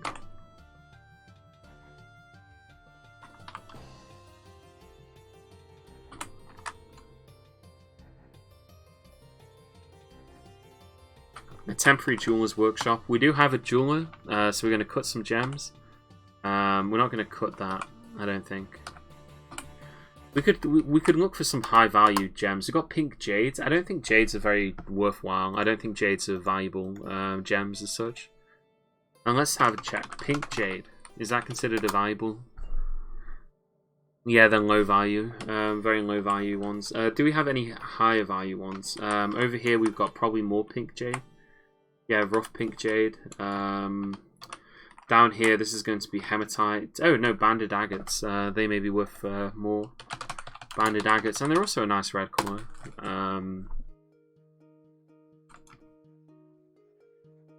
What's over here? We got rough morians. They are low value gems. We just got loads of low value gems, I guess. Citrines. I don't think they're low value, right?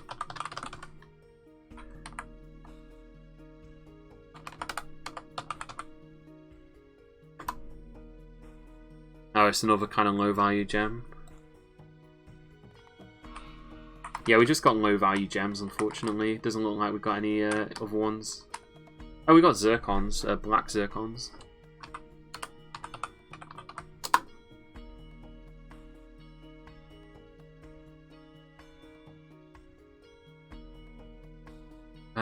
Zircon.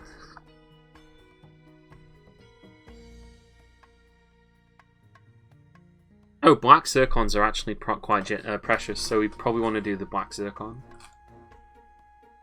Because they're more valuable. So it means that the artifact that will be made using them will be more valuable. So we want to add a task, cut gems, no, cancel task, add task.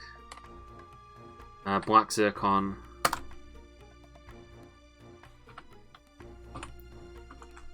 We'll go get our master jeweler to do that. We do have a master jeweler. Where is he? Oh god! Another necromancer has arrived. Okay, we gotta check his inventory. Oh no, he's a necromancer hunter. Okay, he's carrying a boar that he's killed. But he hasn't raised it from the dead, which is a good sign. Okay, he's butchered it. Right. Or at least someone's going to go butcher. He didn't raise it from the dead. Having a necromancer hunter is a recipe for disaster.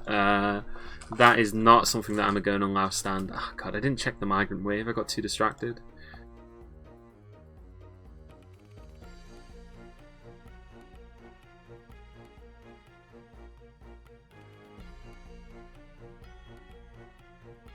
Oh god, oh god.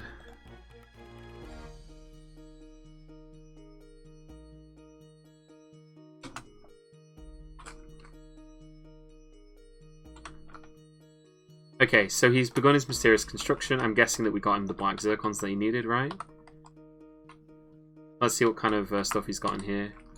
Yeah, he's got a rectangular black zircon. So that's got a decently high value. It's got a much better value than if we'd made, you know, if we'd used whatever, like citrines or whatever. So it's a good thing that we were able to find some high value gems. Although it didn't look like our necromancer did them. Did we have another jeweler sneak into the fortress?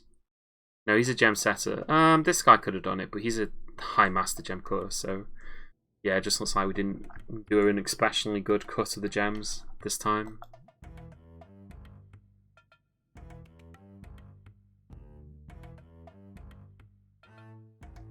So what's so bad about that combo? Necromancers raise corpses, hunters make corpses. Yeah, that's exactly it. Although, it seems that friendly necromancer... Okay, so in older versions of the game, the reason why you didn't want to have a fortress with necromancers in it was because what a necromancer would do is the moment he would see any corpse, right, he would immediately try and raise it from the dead. And this would cause havoc because he would raise up unintelligent undead that would immediately attack anything else in your fortress. And that would then cause problems. So, like, you'd have, like, your necromancer would walk past, let's say, in, like, a butcher's workshop, and all of a sudden all the hair in the butcher's workshop is standing on end and, you know, doing nasty stuff. So that's kind of why you didn't want it. That's kind of why you, generally speaking, try to avoid it, if at all possible. That being said, you know, in this version, they don't seem to do that as much. So they're actually no longer... Basically, they're no longer raising shit from the dead for no reason. They will raise up dwarves from the dead, but because now necromancers have the ability to raise up... they can raise up what you call... a coffee wood animal trap. Christ, what a lame artifact. They could raise up... they'll raise them up as an intelligent undead, and then they'll continue to basically be the exact same sort of dwarves as they were before. So this is called Ebzar Edo Snow Gobold, the Amazing Glumness. It's a coffee wood animal trap. All crafts dwarf is of the highest quality. It is decorated with bitter orange wood and coffee wood. On the item is an image of a forgotten beast and coffee wood. On the item is an image of a forgotten beast in black zircon. But the value of this is a lot higher. It's 28,000, decently high considering it's made out of wooden gems. But yeah, that's why we wanted to make sure that we had black zircons and not some other low quality gem. Alright, that's all there. They're sleeping in there. They really shouldn't be. Let's put our armor stand in here. Let's put our weapons rack over here in the corner as well. And then we're going to designate that as a barracks as soon as we've got that done.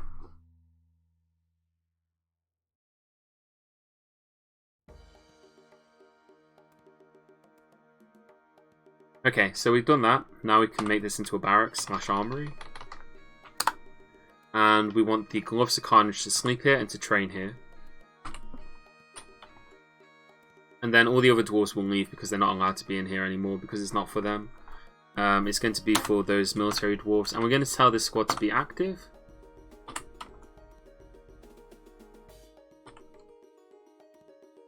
Or at least they should be active.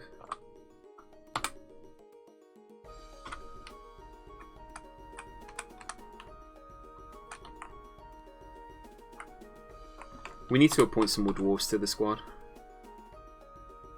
God, I wish Rimworld had weapon and armor racks. I don't know. I've not played Rimworld in ages, so I don't know how, you know, what it's like. Why aren't they set as recruits? They should be set as wrestlers. Okay, there we go. They become hammer dwarves. It looks like Ganathal already has some hammer dwarf skill, so he's already a hammer dwarf, which is really nice. Onil is a recruit because he has no military skills. Doran is a wrestler because he probably has some wrestling skills. Esthan is a Marks dwarf, but he's in a Hammer Dwarf squad, so he's going to become a Hammer Dwarf eventually. And Dylan Burns is our captain, and he doesn't have any particular skill either. Let's appoint some more dwarves to the squad. We got plenty of dwarves milling around, doing sod all. Right, let's see. Who's arrived? We got this one here. He was a hunter. He's going to go into the military. We've also got a dwarf here who was a stoneworker. That's fine. This dwarf here is a woodcrafter. I probably have enough woodcrafters, to be honest. His name is Mathol.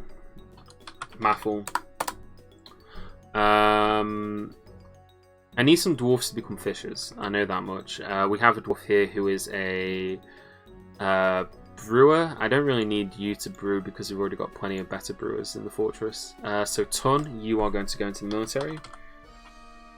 He's Tun the herbalist. Then we've got a dwarf here called Yorist.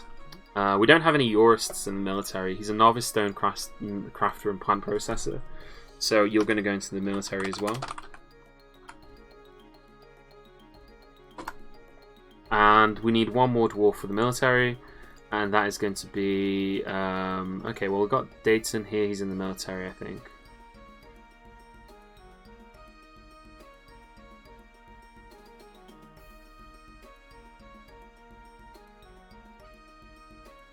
Actually, I don't see Dayton in the military. Dayton could go in the military.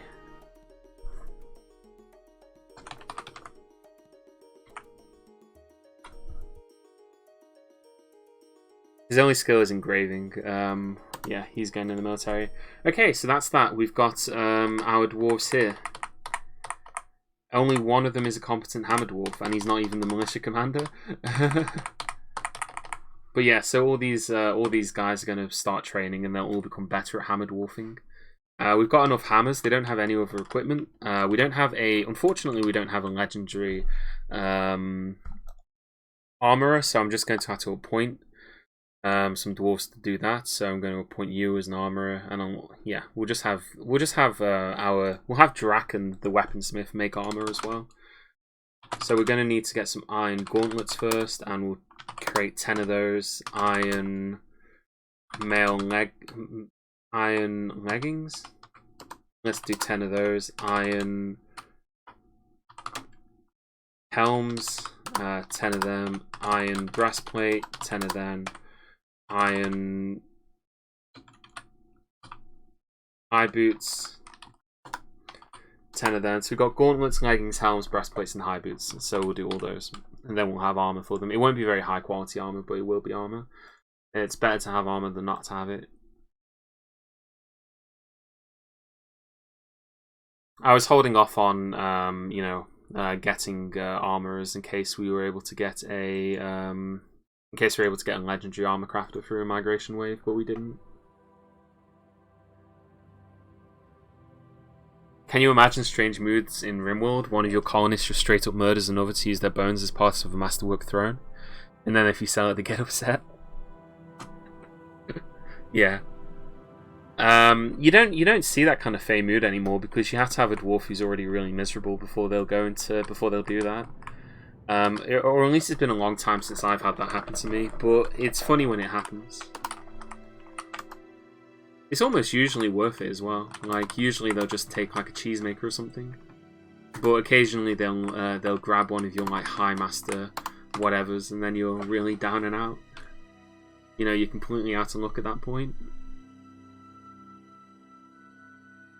The dry season has come. That means it's autumn. 1, 2, 3. 1, 2, 3, 4, 5, 6, 7, 8, 9. 1, 2, 3, 4, 5, 6, 7, 8, 9. 1, 2, 3, 4, 5, 6, 7, 8, 9. I think that's correct, right? Alright, I'm just going to check once more. So it's there, that's cut away from that. So it's 1, 2, 3, 4, 5, 6, 7, 8, 9.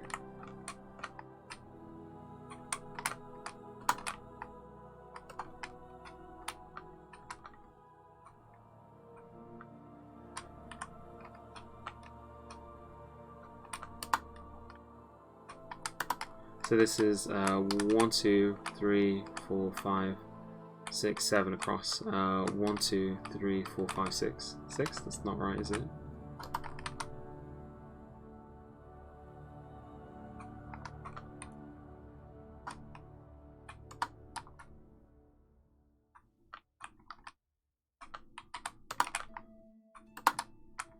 There's something wrong here.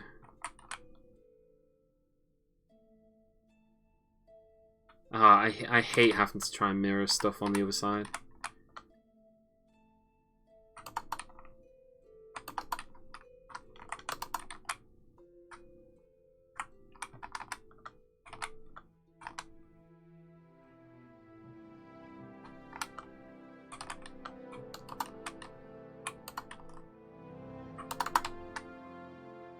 I think that's correct. I think that's correct. So that's 1, 2, 3, 4, 5, 6, 7. 1, 2, 3, 4, 5, 6, 7.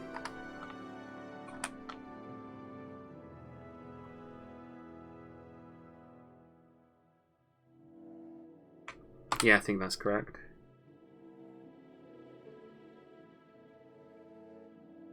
Or if one colonist cat dies, starts a... I mean, that's part of the fun though, isn't it? You know, having your dwarves inexplicably die for no reason. But then again, with RimWorld, you don't have as many. You don't have access to as many people generally, or at least I don't think you do. Like, usually your fortresses is going to... You know, your RimWorld colony is going to be smaller than your average Dwarf Fortresses. Dwarf Fortresses are generally a lot bigger. Although you can do small Dwarf Fortresses as well, there's nothing stopping you.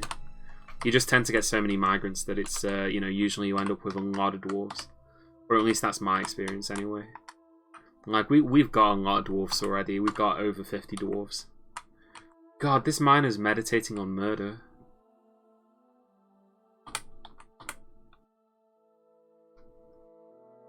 So, like, the impact of losing any one individual dwarf is much less than losing, like, a RimWorld colonist, right? So, like, losing a RimWorld colonist can be a big deal. Losing an individual dwarf is kind of like, well, I'll just wait till the migrant wave shows up, I'll get a new one. I'll replace him. You know, kind of cruel, but hey, life is cheap in Dwarf Fortress. Oh yeah, RimWorld nobles. Me and my 12 other peons. I mean, you can have that in Dwarf Fortress though. You can have like fortresses that have like kings in them, and there's like 10 people in the fortress. But then I guess they're also kings of all the other civilization entities or whatever, so they do have other dwarves going on, doing things. Okay, I'm just going to make sure that this is 100%. So that's 1, 2, 3, 4, 5, 6, 7, 8, 9 across here. 1, 2, 3, 4, 5, 6, 7, 8, 9 across, yeah. Perfect.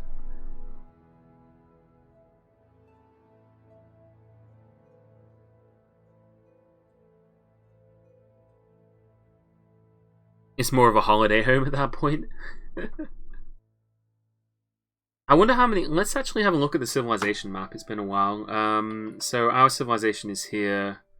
Our parent civilization is quite far away, actually. So this is our parent civilization. You can see here that these fortresses have quite high populations. This one has a population of 400. Population of 200 on these hillocks. We're probably the smallest part of the entire civilization. 200 population there, 200 plus. Then again, 30 here, 40 there. So we're not the smallest fort, but we're not the biggest either. You know, and we've got population spread all over the place. And there's like human hillocks and stuff here. There's another dwarven fort here. Dwarven fortress, 300 population, hillocks of 400.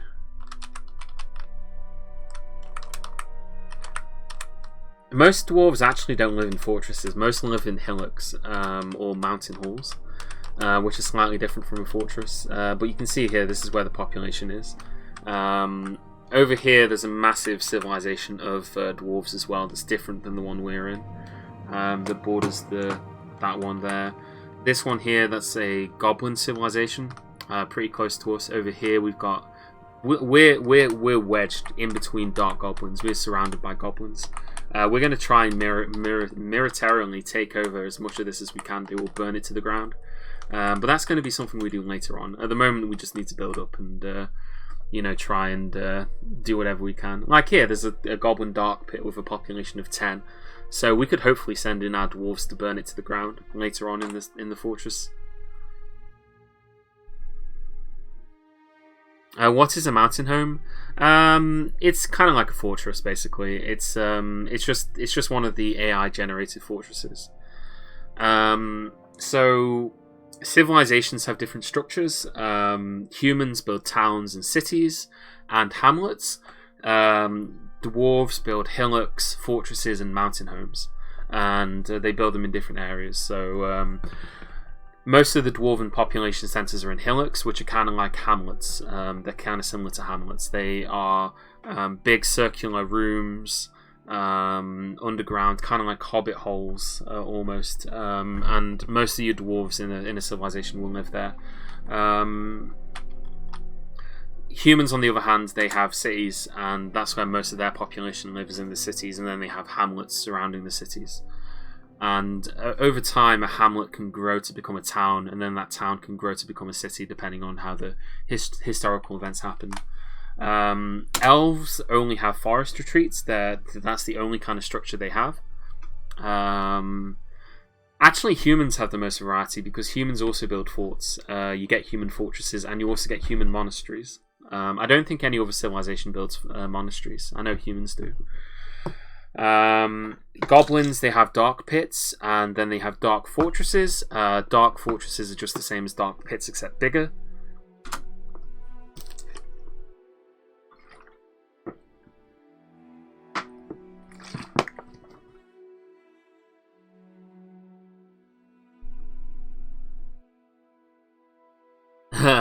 I love the silly DF trick of identifying a vampire in an immigration wave, then walling them up in the tower with an arrow slit. Yeah, that's a good way. That's creating a vampire battery. That's how I like to refer to it. It keeps your fortress alive even when everyone else is dead, and then the migrant wife, you just have the yeah.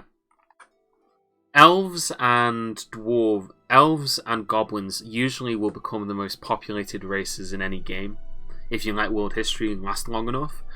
This is solely because goblins and elves are immortal. The goblins don't really build stuff though, they only move into obsidian spires, right? Yeah, that's it. But they will also conquer sites as well, so you'll sometimes see a dwarven fortress that's run by goblins, because they'll have conquered it from the dwarves at some point. But they build spires, and then you sometimes have their fun, hidden, happy clown commanders at the top of them, who you can go up and kill if you really want to. Best not. Oh, our dwarf fisher dwarf necromancer. How many necromancers do we have in the fortress now? Do we just have the two? Yeah, we just have two. Okay. We have a fisher dwarf necromancer. Okay. Alright, let's set up our fishing industry. I'm going to do that right now. So we've got all of our military dwarfs set up. The necromancer can be a fisher, that's fine. We need to have one fisher, and then for every fisher we have, we want to have two dwarves fish cleaning. That's the ratio that we're going to do. So for every fisher, we want to have two dwarves cleaning fish. So we've got one fisher already, and then we just need two fish cleaners, and then we've already set that up. Dead easy, dead simple. So we've got this guy here. He is an engraver. He's going to become a fish cleaner. And we've also got this guy here, who is also... Oh no, he's in the military. He's a spearman, apparently. I don't know how a dwarf gets spearman skills. I don't need any gem cutters, so you can become a fisherman as well. Fish cleaner. I also don't need you to make paper. That's fine. Don't do that. Okay, so I'll have two fish cleaners. It's not an exact science, but that's roughly speaking the ratio that you want. And we need to make an area over here for them to clean fish and do all that jazz. Possibly we want them to do it upstairs, maybe? So it's kind of out of the way.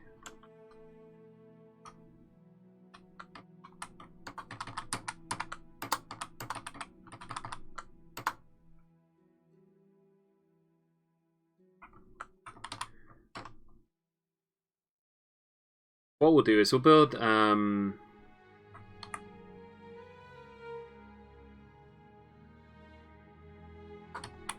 some upstairs here, just kind of there.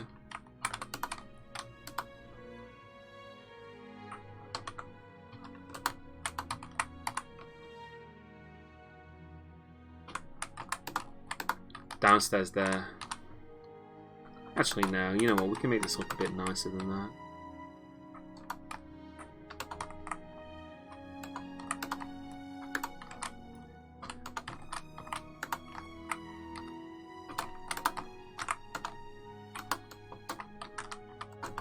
Just like that. Kind of there, and then we'll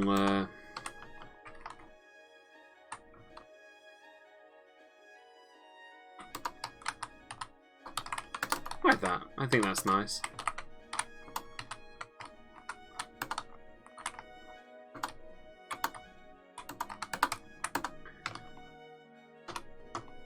Yeah, and then we can have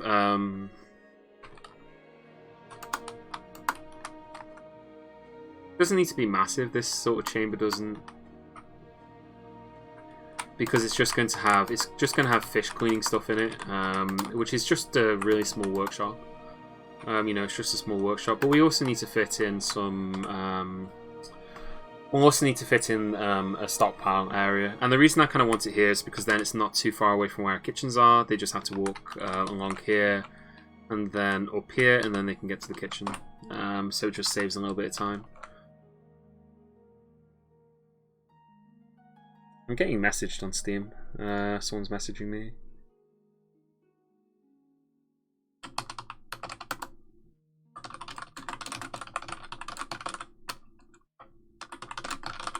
There we go. Oops, sorry. Accidentally minimized that a little. Do you have a trap hallway or military setup yet? We have a military. We don't have a trap hallway, although we do have a way to close down the entire fortress. So we do have that already. We can close the entire fortress by closing these two gates. Although actually, if we build this corridor here, we won't be able to close the entire fortress anymore. What we're going to do then is we're actually going to wall off the entirety of this over here. Actually, I could just move that bridge down.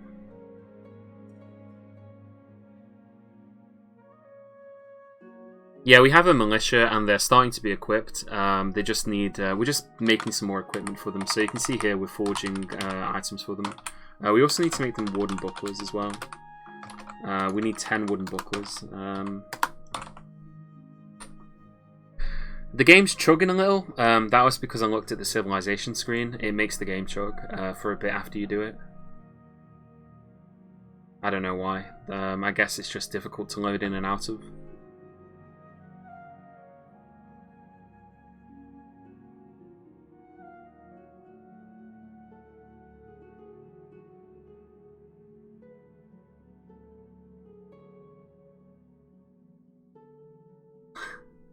Yeah, they're just chugging along. It's kind of an annoying bug, but not much that can be done about it. And my miners aren't mining at the moment because they're all engraving. But once they've done engraving, they'll get straight to mining. So, yeah, I don't need them to mine anything out dead. Actually, I kind of want them to mine. It's more important than they do that. Let's tell them to stop engraving for the time being and let them mine. We need to satisfy the guild agreement as well because I'm conscious of the fact that we need to get the second guild hall up. We also need some more statues. Let's make some more statues. Rock statues, we'll just make 20 of them and we'll set an order. I don't want to specify any stones.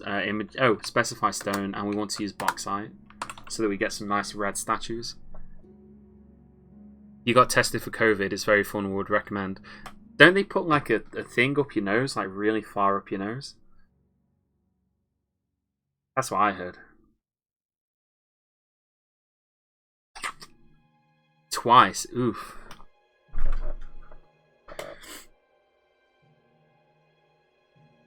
It feels like you're entire. Okay.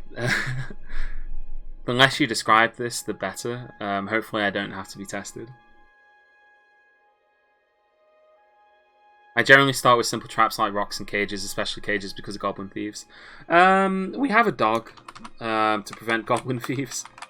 That's my goblin thief detection method, is to have a dog.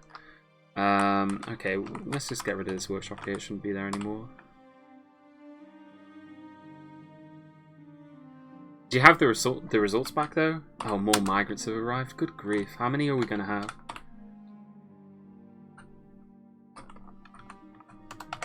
Drinks are going to become an issue if we're not careful.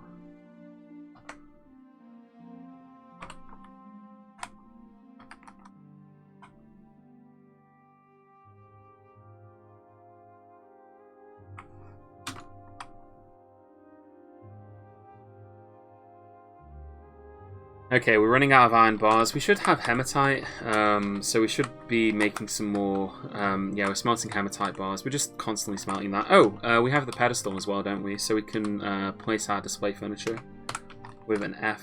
Oh, wait, we didn't make the pedestal? I thought we made a pedestal.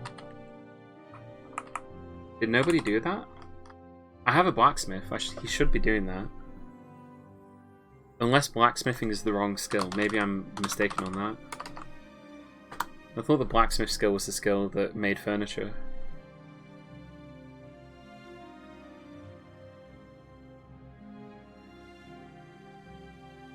Oh, maybe it falls under metal crafter. Thank you very much.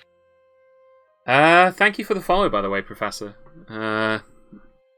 Glad to have you on board. I hope my fortress has been entertaining for people. You know, it's in these things have really been messy, haven't they? That's the only way I can put it. All right, they're digging this out. I'll be so glad when everything's back to normal. I just want to be able to like go outside and get a drink. Is basically what I want to do.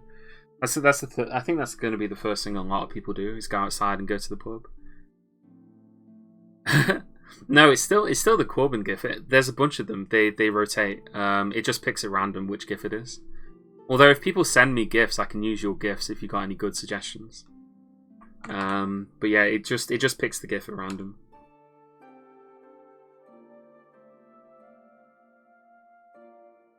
I haven't changed any of them in a long time. They've all just been the same ones that I've used forever. Alright, okay, let's build some workshops then.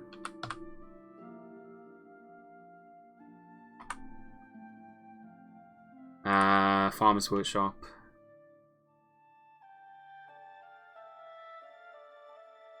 Yeah, that's it. Fishery. Fishery is the one we want. We need to build fisheries. Where is it? Workshops. H, there we go.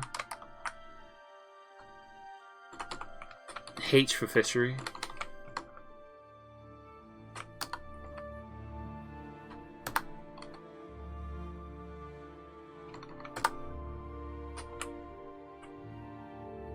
No, and then we need to build a stockpile, custom stockpile. This is going to be a food stockpile, except it's going to be for fish and unprepared fish, and that's all it's going to be, a fish stockpile. And we're just going to place this stockpile just in the hallway to here. We'll get rid of the middle section so that there's like a wall to walk. There's a little bit that they walk down, but other than that, yeah, just the fish stockpile. So all of our military dwarves get to sleep a little bit away from where the rotting fish will be put.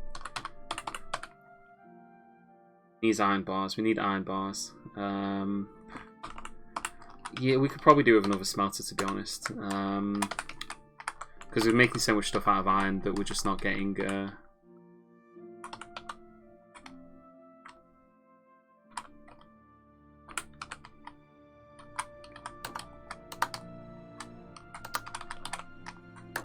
like that, maybe.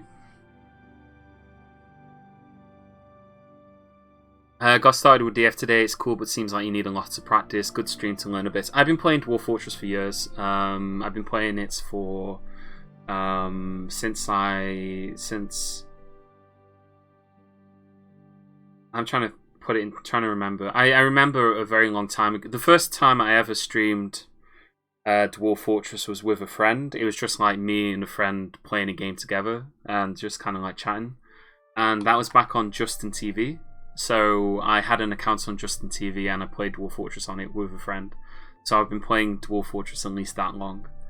Back when Justin TV existed, and I've been playing it a bit before then as well. Kind of on and off, you know, very on and off. But the game, there's still a lot of stuff that I don't know about the game. I wouldn't consider myself an expert. There are people who are a lot better at this game than even I am.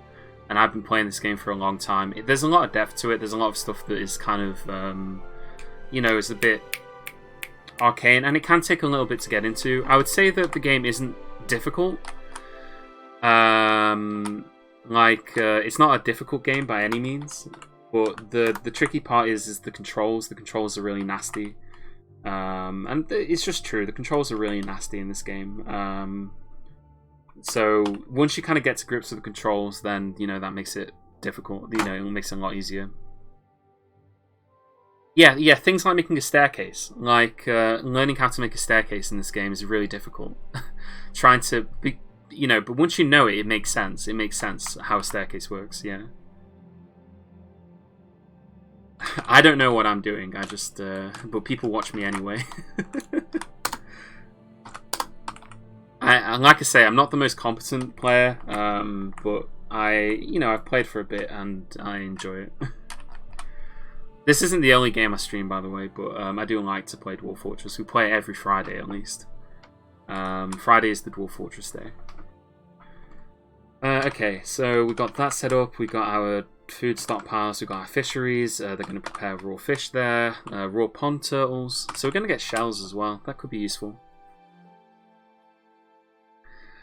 There's actually two kinds of aquifers now. There's slow aquifers and fast aquifers. So if you're in a slow aquifer, it's not as bad anymore. You can do slow aquifers quite easily from what I've seen. Compared to fast aquifers, which are a nightmare. You basically just need to know how to do it, and if you don't know how to do it, then you're screwed.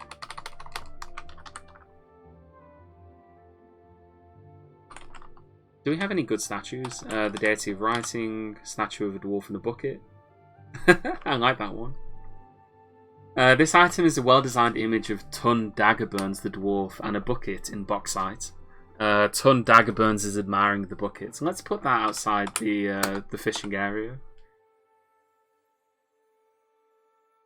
Hospitals are a hassle, but once you've got the hospital set up, it's something that largely takes care of itself. That's what I found.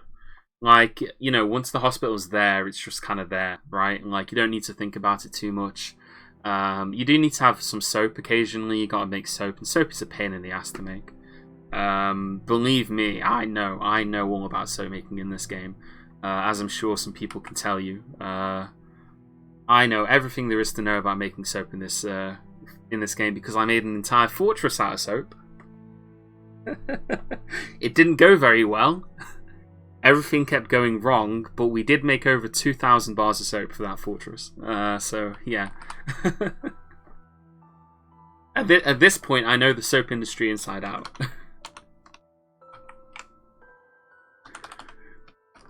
God, that was like one of the worst ideas I've ever had.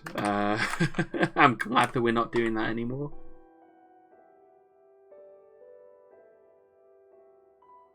Oh, tin, God. Yeah, I know everything there is to know about tin as well. Tin, soap. We've mastered tin, we've mastered soap. One day we'll do glass fortress. That's one we're going to do in the future. We're going to make a fortress out of glass.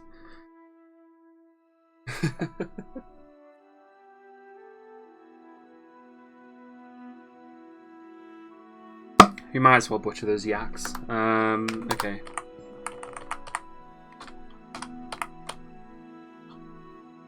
Oh god, these kittens are adopting people.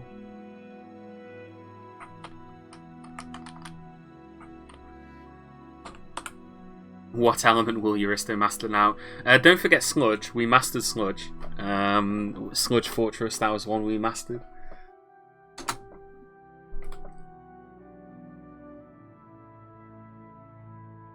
Yeah, you're right. Setting up the hospitals are paid. We need to do that here, actually. We haven't done it yet. I've been kind of neglecting it, but there is. I think there's more important things to do actually, including setting up this guild hall, meeting the guild hall agreements. Yeah.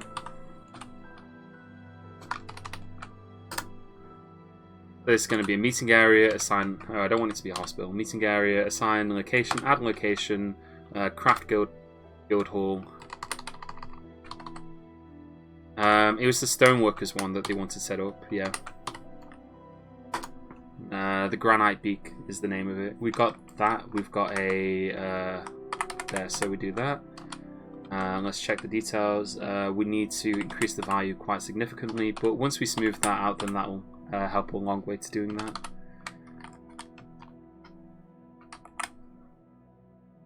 Bone Fortress. I don't think you could make a Bone Fortress because you can't use bone as a building material.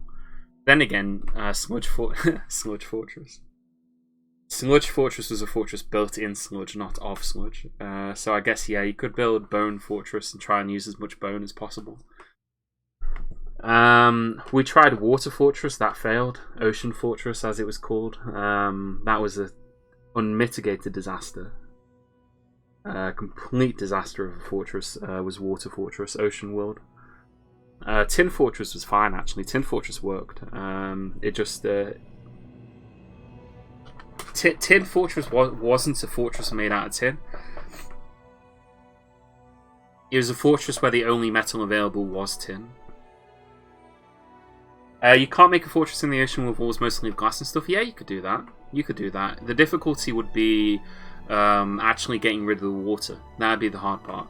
So you'd have to have a way to get rid of the water periodically so that you could place walls in the ocean and then bring the water back. The easiest way to do that would be to embark in. Let's just have a look at the civilization screen real quick. The easiest way to do that would be to embark in the north. So you'd embark far in the north of the world, or far in the south. And then the idea would be that you'd try and embark in an area where the ocean freezes. But unfortunately, if the ocean doesn't freeze, then the only other option that you have would be to build a large cistern.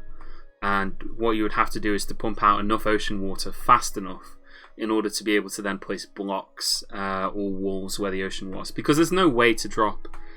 I don't think there is. There might be a way to do it. I don't think you could do it with glass. Maybe you could do it with cave-ins. You could maybe drop like blocks from a higher surface into the water to do it. But I don't think that that's really possible, as far as I know. I'm trying to think. Maybe that would work, actually. No, it wouldn't work. I don't think it would work. Not the way I'm thinking it would. So yeah, you'd have to drain all the water out, as far as I know. Now, there is one provision to this. It's actually relatively easy to do if you've got an aquifer, because an aquifer can hold an infinite amount of water. So what you would be able to do is you'd be able to drain the ocean into the aquifer and set up a system where you drained water out of the ocean into the aquifer, built some stuff, and then stopped it from draining, and then all the water would come back, and that's how you would do it. But again, it's that kind of engineering thing, you know, how would you do it, finding the ideal location for it, how would you deal with enemies. So when we built Ocean Fortress, we actually built it near to some necromancer towers, and that's why Ocean Fortress failed, because the necromancer showed up with his gang of zombies and killed us all. A lot of other stuff happened in that game that went really wrong. My engineering project didn't work. My plan for that fortress was to dump the entire ocean into the cavern, and then build that way, but unfortunately my attempt to do that failed. That would be the other way of doing it, yes. Minecraft style and pump up magma to make cobblestone temples. That would be the other way to do it. I don't like making lava stacks. It's a very tedious sort of thing to do. But you could do it, yes. That would be one way of doing it. Although I'm not sure how well it would work, because usually the ocean is multiple layers deep. It's usually about 3 layers deep. So I think what might happen would be the lava would hit like the first layer of water. It would hit like the first layer of water, and then it would cave in immediately because there'd be nothing supporting it. Unless you did it, I guess, immediately at the side, so that it was supported by the shore. I don't know. Maybe. I think that would be one way to look at it. It depends on the situation. Zerk says he's heard of this game. You're not the only one. This is Dwarf Fortress. It's one of the most unique indie games out there, I think. There really is nothing quite like it. Let's see what kind of engravings these guys are making these days. A finely designed image. Is the artwork relates to the destruction of the colorless humility. I guess that's a civilization that was destroyed.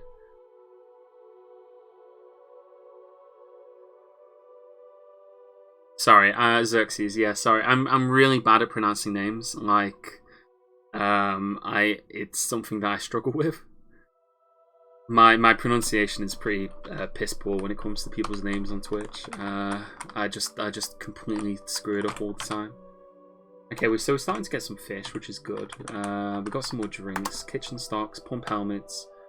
We've got plenty of dwarven ale, yak, tripe, all that other good stuff.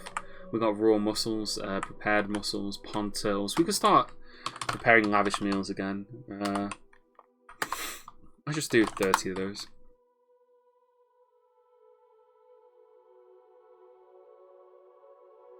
Can you atom smash water in a useful way for that particular use case?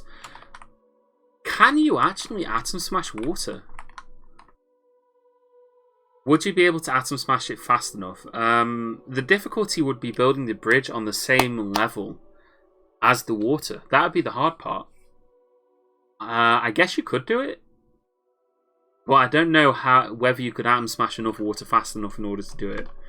The hard part would be doing that, though, would be actually building the bridge on the same level as the water and not above it. Okay, let's check the value of this room here. Granite beak, D. Okay, it's a guild hall. We've established that. So we've done that one. That's fine there. Yes. Okay. Cool. I've never tried anything like that, so I wouldn't be able to know it. Maybe you could do it. It's one of those things that's perhaps like, with enough time, patience, and effort, you could do it. There's a lot of stuff you can do in Dwarf Fortress. It's just whether you have the inclination to do it. You know, it's like, yeah, sure, you could do it. It would just take you 100 years in order to do it. Okay, the guild hall agreement has been satisfied. That's great. Yeah, this is the stuff that keeps dwarven physicists awake at night. Dwarven physics is a really interesting area of physics. It's not quite like human physics, that's for certain.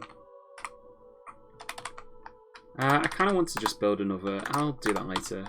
We need to build a hospital. We need a hospital. I want to build an inn. I want to get the rest of my iron done. So we've got all of that going here. We're forging that. Let's quickly check and see whether we've got enough smelters. We probably want to make another dwarf beer smelting some stuff. We've got a furnace operator dwarf here. We've only got one furnace operator, which really slows stuff down. We did just have another migrant wave show up as well, so we have them.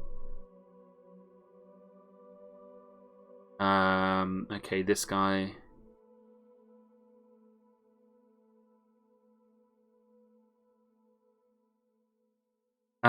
Let's set up another couple of fishing dwarves. We'll do some more fishing. So we'll have a fish cleaner here.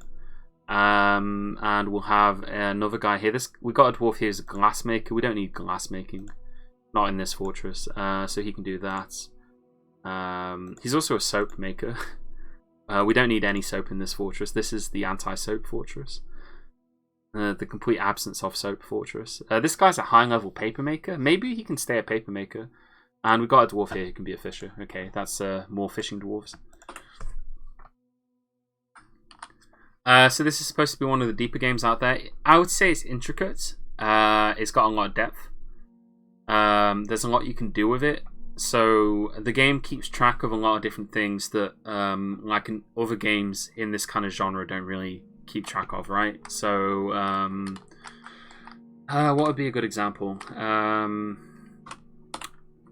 Let's have a look at some of our dwarves. So you'll see here that we've got some interesting dwarves in our fortress. We've got 59 of them in total. Let's have a look at this dwarf here. His name is Bleak. That's the name I gave him. He is a dwarf jeweler necromancer. But how does a dwarf become a necromancer? Well, in the generation of the world in Dwarf Fortress, you create a world. That's the first step in playing the game. You create a world, you put in some parameters, and then the game world is created, procedurally generated. And during the generation of the world, history happens. You know, so many years of history passes, and during that history, different events can happen. So one kind of event that can happen is you could have a dwarf, or let's say human, could become concerned about his own morality. So you know, like a human, because they don't live forever. He gets worried about the fact that he's going to die. And because he's worried about the fact that he's going to die, he goes out into the world and he seeks the answers to life and death. He tries to find a way to not die. And by doing that, he might become a necromancer. You know, he might discover the secrets of life and death. He might you know, discover how to stay alive, and then he becomes a necromancer. He becomes immortal. And you can see here that this dwarf has loads of different relationships with all sorts of different dwarves. He actually has an apprentice, so his apprentice has actually come to the fortress, which I didn't notice before. But you know, he can have an apprentice. His apprentice is here, so he's got an apprentice necromancer under him. And the game keeps track of a lot of different stuff underneath it. It keeps track of a lot of different things. You know, we're part of a very small part of the world here. So if I press H again, sorry, C, this is the entire world that we've generated. And you can see here that, you know, this square here, where the flashing yellow X is just our fortress. That's our entire fortress. And when we press H here, you'll be able to see all the different civilizations that exist in the world. So you can see that there's like massive civilizations elsewhere. And we're just a tiny little part of one big civilization. You know, in our own little corner of the world. The game is very... Oh yeah, the base game is ACI. We're playing with a tile set. Because it's easier to stream, but it is also ACI, yeah. The game chugs a bit when you go in and out of the civilization screen, so it's going to look a bit choppy for a second. But yeah, so it's all ACI as well. So thank you very much. Thank you for the follow, Xerxes, as well.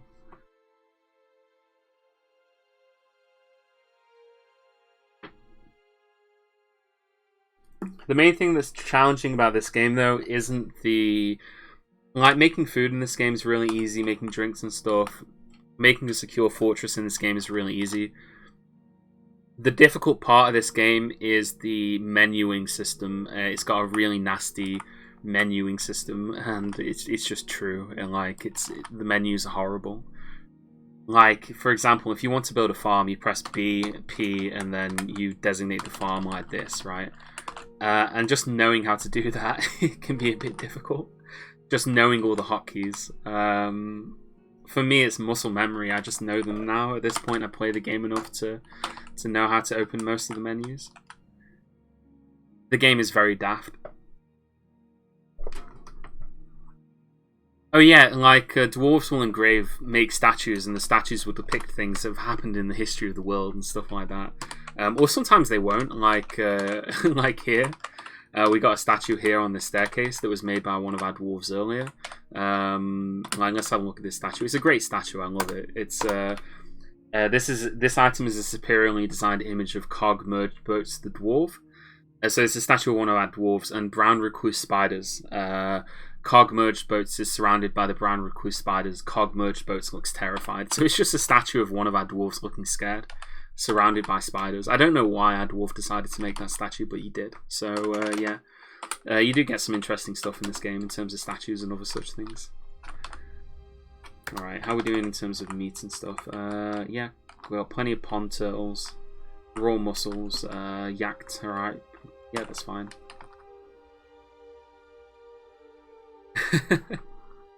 Dwarves are silly buggers, that's one way of putting it.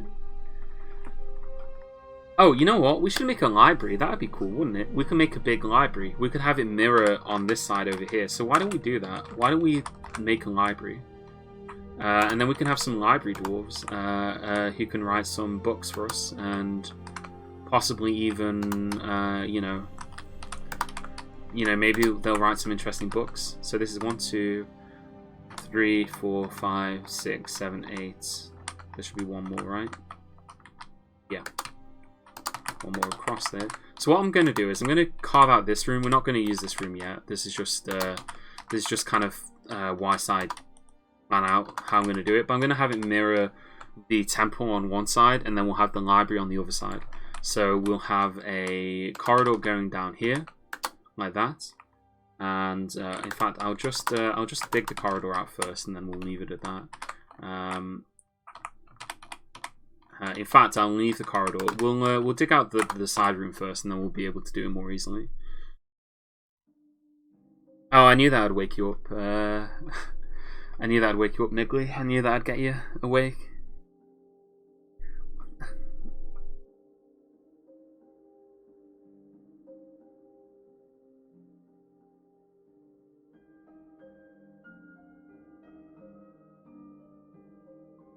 What soundtrack am I even playing at the moment? I don't even know. Is this still Elder Scrolls? Oh, it's Skyrim. Okay. Dwarf Fortress has exactly one song. I'm not joking, by the way. It has exactly one song. And so, so that we don't have to listen to the same song over and over again, I just put on random soundtracks.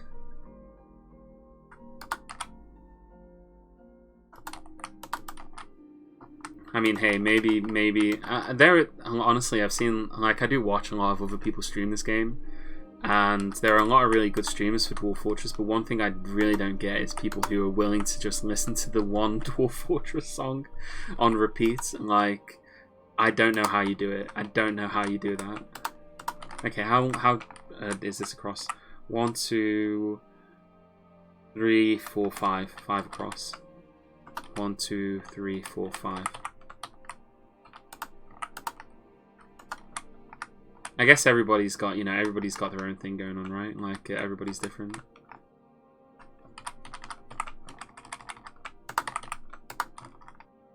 Yeah, that's the right shape, I believe. That's correct. Haven't played the game for 6 years. Has it improved? A hell of a lot, yes, it's improved. This game is, a lot has changed if the last time you played it was 6 years ago. It still has awful menuing. It still has lots of ridiculous bugs and stuff, but it's definitely different. There's a lot that's been added in terms of content. Adventure mode is more fleshed out than it ever was, so there's more to do in adventure mode. More recently, we had an update, what was called the Villains update. It added plotting, so plots go on in the world now. Like agents go out into the world and they'll try and find artifacts and bring them back to certain places. You also have access to guild halls. Dwarves will now demand that once you have enough dwarves of a certain profession, they'll want you to build a guild hall, and then they'll actually meet in the guild hall in order to conduct business. They'll actually, like for example, if you've got a farmers guild hall, your farmers will hang out in the guild hall and they will practice being farmers in their spare time. Because why wouldn't you, I guess, if that's the kind of thing you found fun. But yeah, so a lot has changed. It's actually there's actually quite a bit going on in the game now. So there is lots of different neat aspects to it, lots of different things you can do. Also, this is really nasty, but look here, you'll see that we've got, unfortunately, we've got sand in here, yellow sand.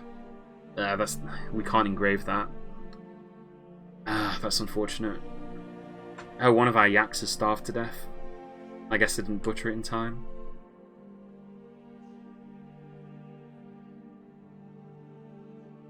Okay, that's unfortunate. Oh, that's fine. We'll just live with it. Smooth all that. So yeah, we're gonna make this big room to the side and library. And hey, that's another building you can make now in Dwarf Fortress that you couldn't make years ago. Libraries. Dwarves now have libraries, and you'll have dwarves write books, and they will be about different subjects. So a dwarf might decide to write a book about, I don't know. He could write an autobiography. He could write a book about himself, or he could write a book about an event that happened. All sorts of different things. So yeah, dwarves do a whole lot more in a lot of ways. Library is just a fancy word for beer recipe storage. Why would dwarves ever need to store any recipes? They just innately know how to make beer. The dwarf doesn't need to know a recipe. He doesn't need to follow a guide. He just does it. Really, there's very little thought process that goes into it. He just kind of does it. Alright, how are we doing for iron? Okay, we are getting more gauntlets. It doesn't look like we've made the pedestal yet. I guess that does do metal crafting then. That's unfortunate.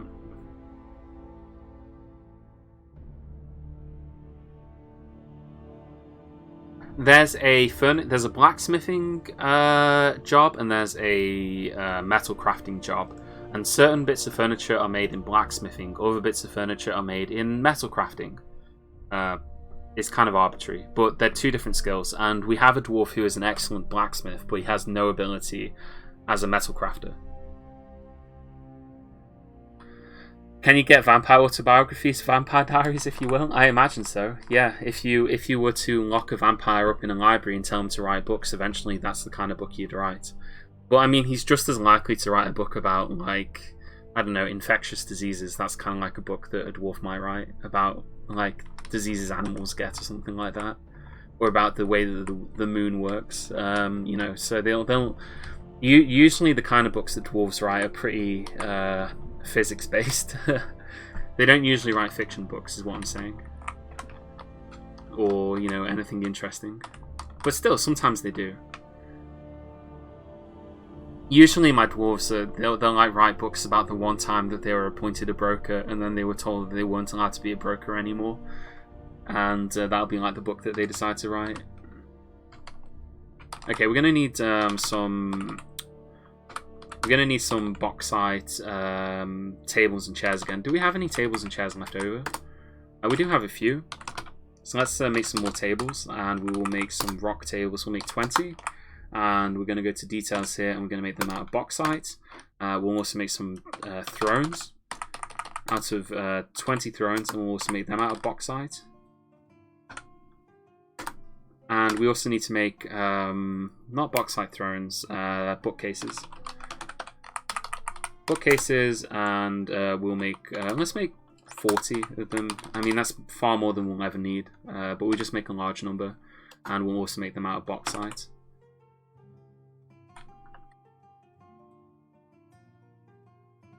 We're going to have to dig out some more bauxite though.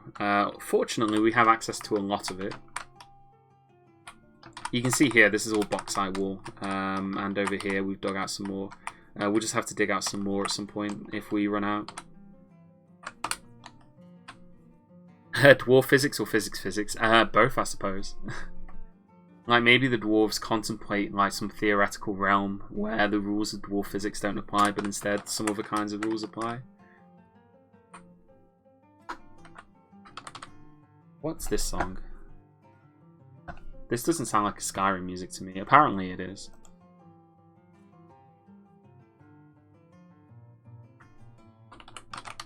Alright, we haven't got any really interesting statues here. Just statues of dwarves, it seems. There's a statue of a snapping turtle. A statue of a goblin and a saltwater crocodile. It looks like it's a statue of a goblin being killed by a crocodile. We'll put that in there. I mean, that's a good statue. A statue of a human and a giantess. The giantess is killing the human. A statue of a dwarf. A statue of a dwarf. A statue of... Oh, this is a statue of our bookkeeper being appointed to the position of bookkeeper. We got a statue of a dwarf and a mudstone bracelet. This is the second statue of this exact same thing that I've had. Is a statue of a dwarf and a mudstone bracelet. The dwarf is raising the mudstone bracelet. The artwork relates to the masterful mudstone bracelet created by the dwarf Tekard, whatever his name is. This is the dwarf and a bronze colossus. The bronze colossus is killing the dwarf. You might notice a pattern here. You might notice a pattern with some of these statues. Here's a statue of a human and an Etin. The human is being killed by the Etin. This is a statue of two dwarves. A statue of a human and another Etin. The Etin is killing the human. A statue of a goblin and a human. Oh, the human is speaking with the goblin. The artwork relates to the plot of the goblin to Okay, yeah, we'll just have that statue in here. It's just a statue of humans speaking to a goblin. Being treacherous, I suppose. Statue of a dwarf surrounded by spears. That sounds like an excellent sort of statue. Oh, you can also designate your own statue, by the way. If you want to spend your channel points, you can design your own statue and then we'll place it in the game for you. Yeah, you have to have something for channel points, right? Might as well use them for something.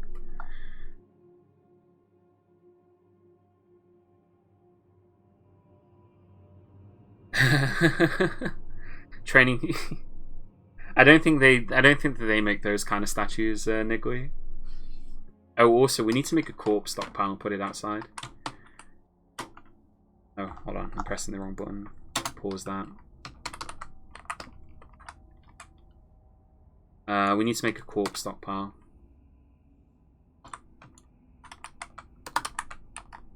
just put it outside here. There's like a rotting yak corpse inside our dining room. I need them to move it.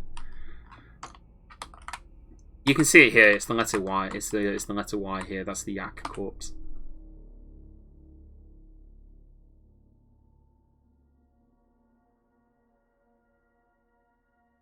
God.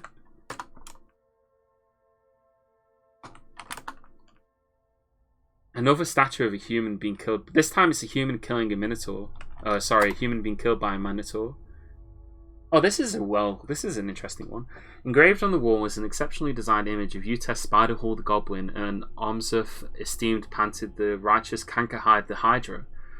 Omzuf the Hydra is striking down. Okay, so actually no, it's just an image of a Hydra killing a goblin. It's just a really detailed description of it.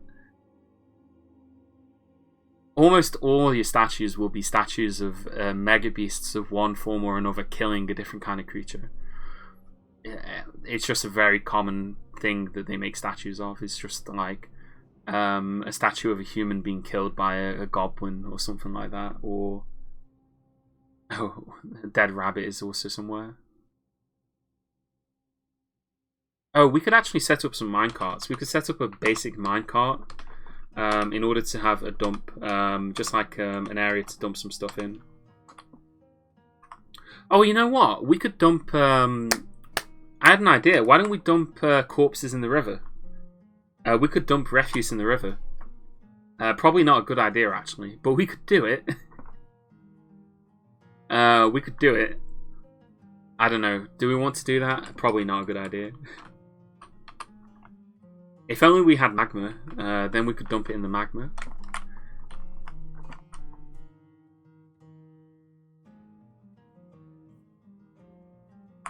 What are these here? These are sards. I don't think agates. Agates and sards. I don't think sards are worth very much.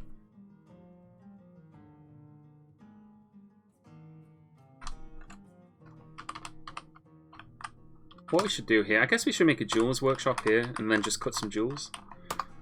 We do have some jewels around, so we could do that. Okay, let's have a look at our military squads. Do you guys all have your equipment? Okay, you're just missing your helm and your chain leggings, but everyone else has got full equipment now. So we've got a full squad of dudes, a full squad of hammer dwarves. All of them got iron armor. All of them got their equipment. We could send them on an expeditionary trip somewhere if we wanted to. Although that would be a bit risky. We probably want another squad, probably a Marks Dwarf squad. Although, in my experience, Marks Dwarves are pretty useless mostly. I mean, we could do it.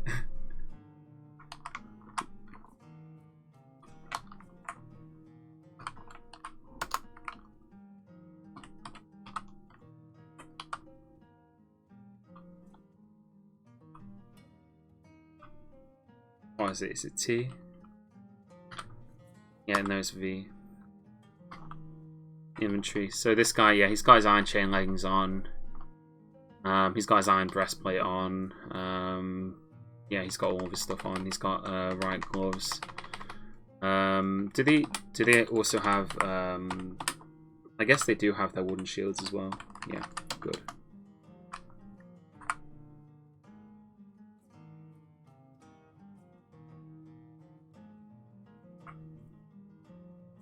They should all be wearing their armor, is the thing. Sometimes they can be a bit funny about it and they won't do it for whatever reason. They'll just decide that they're not going to wear their armor. So this guy, he's got his breastplate on, he's got his helm on. It looks like they're not wearing their gauntlets though. I'm not sure why they're not. Yeah, see, they got their chain leggings on. Or maybe this is just the guy who didn't have gauntlets yet.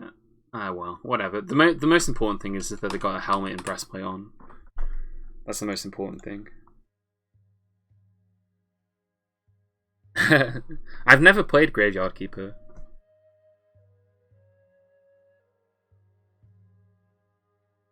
Yeah, I usually I'll build an Atom Smasher in order to put my refuse in that. We'll put the refuse in an Atom Smasher. That's probably what we'll do, actually. We'll probably have an Atom Smasher. Very easy to set up, very easy to deal with, and you can just get rid of refuse that way really quickly. How are our alerts coming on? We're still having trouble with honey, but then we'll always have trouble with that. We're brewing drinks from plant. We need to grow some other plants. I think what we need to do is probably grow something outside. What we could do is we could have a farm on the outside up here, because we have like this area here, right? Like we could open this up over here and build a wall of some description and just have this be like an outdoor farm. Like we could have one here, for example, maybe. Maybe we could have like a let's just not connect that up there yet, but we could have that come up here.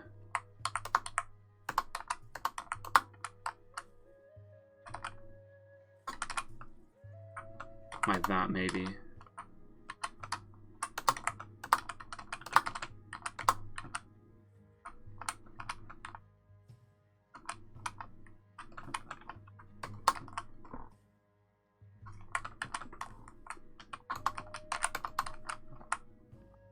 Now we could have that come up here, and then we can make this into. Or we can have an outdoor farm here.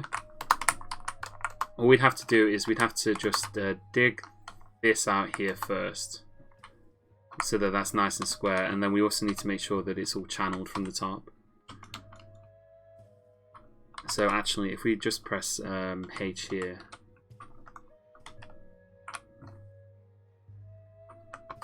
like channel that from the top there, and then get rid of that there, yeah, and go do that first. A bit grim, yeah, it is. Is it? Isn't like a Stardew Valley sort of game? Or is it more like a building sort of game? Because I have seen like pictures of it, but I don't really know what kind of game it is. Is it more of a kind of building game then, or is it more of a kind of, you know, that sort of game? Also, we need to figure out what we're going to grow outside if we're actually going to grow stuff outside. Let's see what kind of plants are around. We've got bladeweed, we've got rice. We could grow rice, we could grow purple yams. Can we make purple yams into alcohol? That's the main thing, is I'm just looking for stuff I can make into alcohol. Purple yams. Oh, they can be cooked, but they can't be brewed. So they're kind of useless, actually.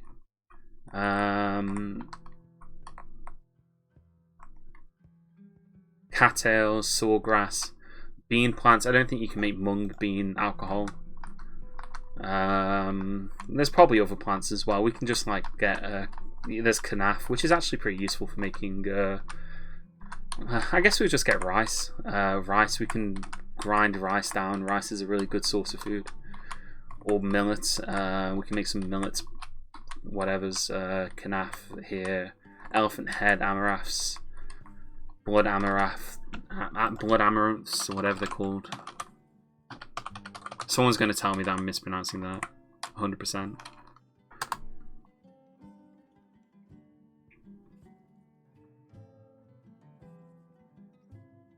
Yeah, we could grow that and turn it into wine or beer of some description.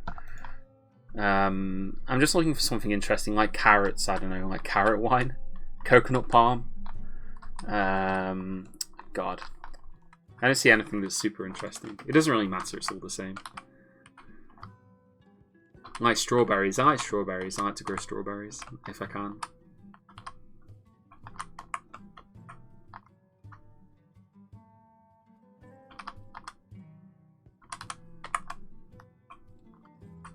Yams, purple yams, mung beans. I guess we'll just go with rice. We'll do rice. We can make rice wine.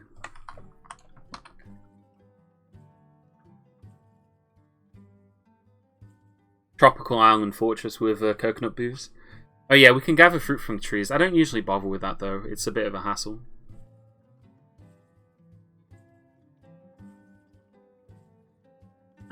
It's sort of like a Dark Souls of Animal Crossing style games. I have no idea what Gravekeeper is like. Your skill set also revolves around burying bodies and being the funeral home. Yeah, that's what I thought. I thought it was. I thought that it was that kind of game, like a Stardew Valley game, but you were a graveyard keeper. That's what I thought it was. We got coffee trees. Can we make coffee beer? I don't think dwarves know how to make coffee.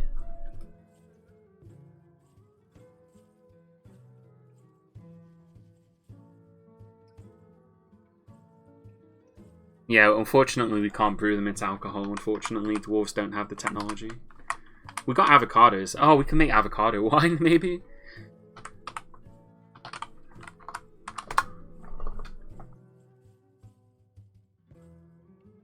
Edible and cookable. Can you actually make them into... I don't think you can actually make them into avocado wine. Let's see. I'm going to have to look up a list of like drinks that you can make. There's so much variety in terms of what you can make that just knowing... We've got oranges. We can make orange wine, I know that much. We could do oranges. I think it's orange wine. It might be in like orange spirits or some description. Bitter orange. Thick avocados, citrons. Yeah, there's not much in the way here. I guess we'll just go with rice. We'll do rice. It's easier. Let's see. Yeah, avocado isn't on there.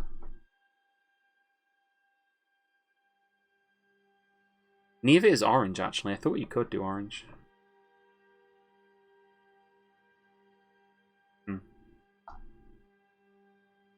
Apple, apricot, banana, bayberry, cherry, custard apple. Thank you very much. Thank you from the for the follow from Pablo Rasta. You want a dwarf called Gary from Gary of Mountain Home 108.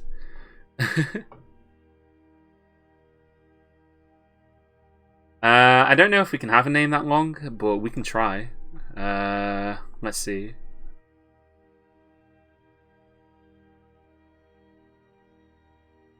Let's do one of our military dwarves. Military Doran. I'll see if I can find Doran in my list of dwarves here. Set nickname, and then Gary of Mountain Home 108. That might be too long. Yeah, it has to be under 16 characters long. We could just name him Gary. Or even Gary 108.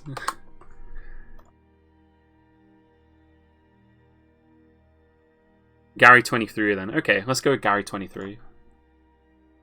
Yeah, unfortunately the nickname is a bit limited in terms of how long it can be. There we go. So I've committed that. It's Gary 23. And we'll resume. Why do you want to name a dwarf after Held in the UK? He's not even here to defend himself.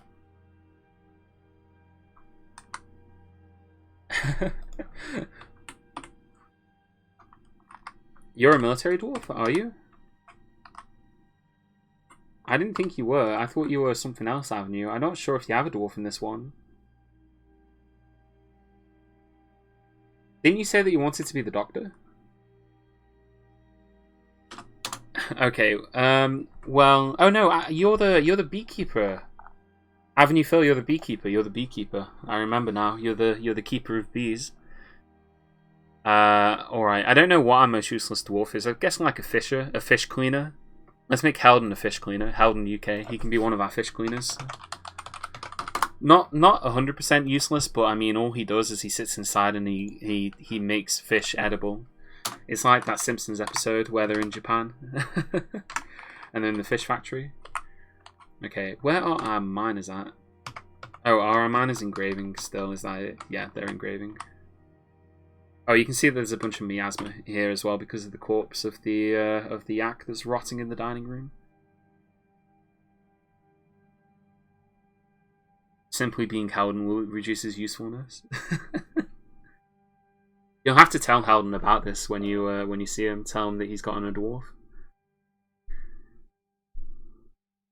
I used to name my bookkeeper after Nitro. I haven't done that for a while. I used to name all my bookkeepers Dr. Nitro.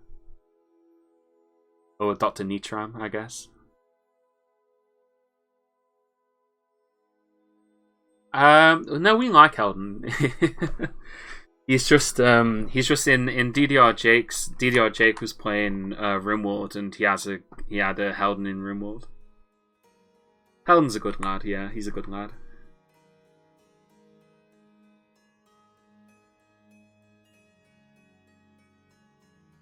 You see, this is the problem with sand. You see here, like, there's all these yellow sand walls here. So it makes the walls look really ugly.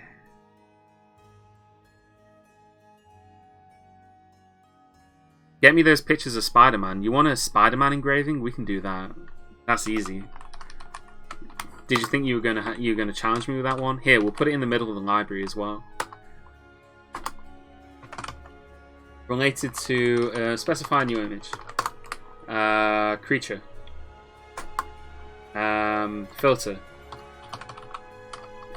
Okay, we have different varieties of Spider-Man. We can have brown recluse Spider-Man. We can have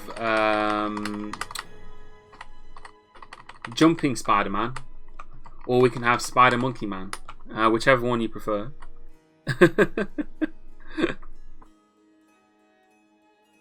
You thought I wouldn't be able to do this, right? Yeah, let's have. Which one would you prefer? Brown recluse Spider-Man, jumping Spider-Man, or Spider Monkey Man? Yeah, let's go with jumping Spider-Man. That seems correct. Jumping Spider-Man, male, obviously. How many? One. Oh no, actually, this is an image of jumping Spider-Man. Sorry, it says plural, multiple. Let's filter that and make it specific. Jumping.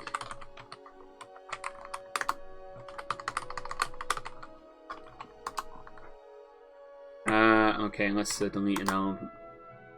Yeah. What do you want him to do though? Like, is he just going to stand there? Who's his enemy? Like, what's Spider-Man's enemy? What's the Spider-Man villain? Doctor.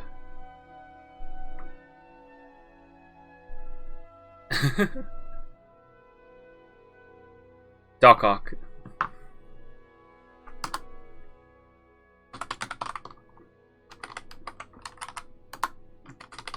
Octopus Man. Is an image of a jumping Spider-Man and an Octopus Man. Action or relationship. X is the jumping Spider-Man is fighting with the Octopus Man. Action or relationship. The jumping Spider-Man is striking a triumphant pose.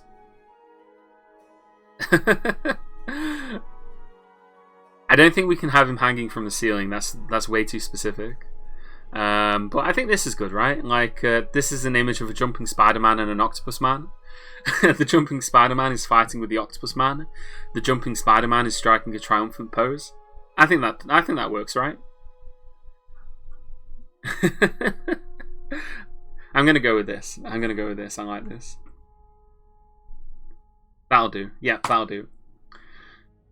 All right, so they're going to engrave that in the middle of the library. So that picture is just going to be in the middle of the floor in the library. So if we press K here, you'll see it here on this mudstone floor. The image, by the way, is called the Helmed Lance. I don't think there's any significance to that, but that's the name of the image. So yeah, that's there you go. We got some pictures of Spider-Man, or in this case, jumping Spider-Man. Oh, we should also build a dump outside. I just need to dump that corpse, get rid of it. Let's just build a dump here. Garbage dump.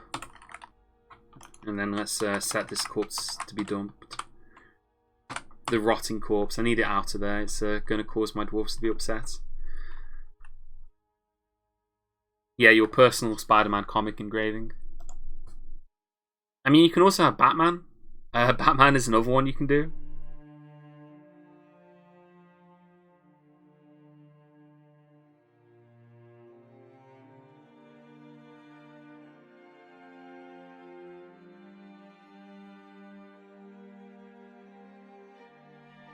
There's a lot of there's a lot of good ones out there. Oh my god. Okay, anyway, they've channeled that out, so now what we can do is we can dig here. And I'm going to not make an opening here, because it is winter. We're actually we're almost in goblin season, to be honest. We could have a goblin invasion if we're not careful. So what I'm going to do is we're just going to dig here, and we're going to open it up from one side, but not open it up into the fortress. And then we'll be able to build some walls around here. We also need to get rid of the. We need to get rid of the. We need to get rid of the ramps, right? We need to get rid of the ramps leading up here. So we're going to get rid of the ramps there. We're going to cut down this tree because it's kind of in the way. We also need to make sure that nothing can climb in or out of this. So we're just going to get rid of all of this here. It won't take them long to do. It doesn't take them long to mine up here. As you can see, it's relatively quick.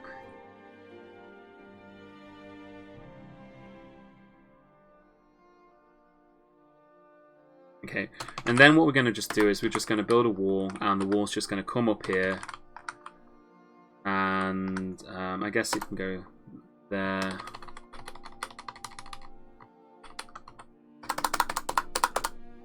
Let's cut down this tree. There's a tree here. We're going to cut down the tree. Just so that we get rid of the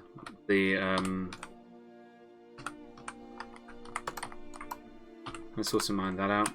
Let's mine out the roots of that tree. Can we do Superman and Joker at the kickoff of Injustice? I'm not sure how we would do that one. I mean, that's a bit. How would you depict the Joker? You could have Penguin, the Penguin, but that's a Batman villain, right? Penguin Man.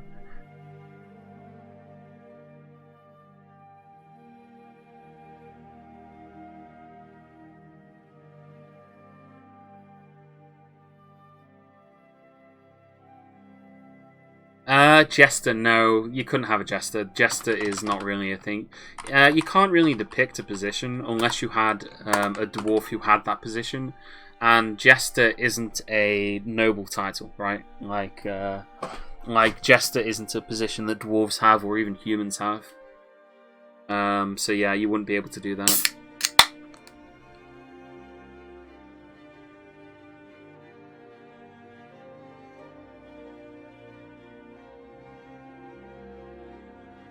Can you make figures fight planets? I don't think so.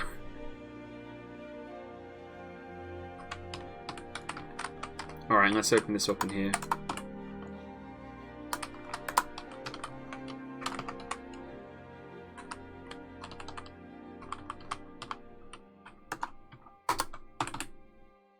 Alright, and they're going to go and cover that up. So we're going to have an outdoor farm here. The way it works with outdoor farms is they don't actually have to be outside. They just have to be in an area that was previously outside, right? There's in Dwarf Fortress areas are either inside or outside. Once an area is outside, it's outside for the rest of the time, even if you build over the top of it. So we can build this enclosure here, and then this area is considered to be outside, even though it's going to have a roof over the top. And that means that we can grow plants in this little cubby hole, and we'll be able to grow some plants that we couldn't otherwise grow. In this case, we'll be growing. In fact, you know, there's something I've forgotten to do. Workshop profile, work orders, new work order, milk animal. Milk animal conditions.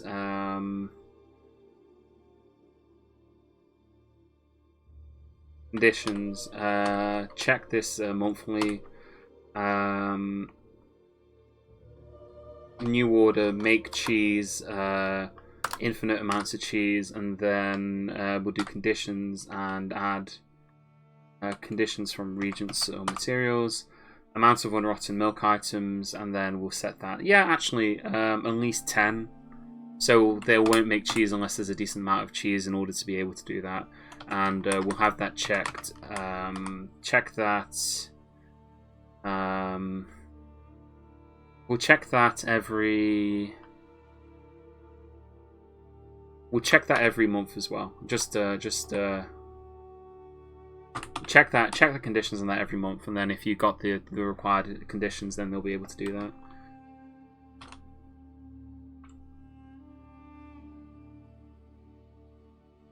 There we go. So we'll have some dwarves making fish. Sorry, not fish. Right, what I'm gonna have to do is I'm gonna have to just dig this out here. Dig those out as well, and just place walls there instead. It'll look kind of messy, but I don't think there's any way to get around that.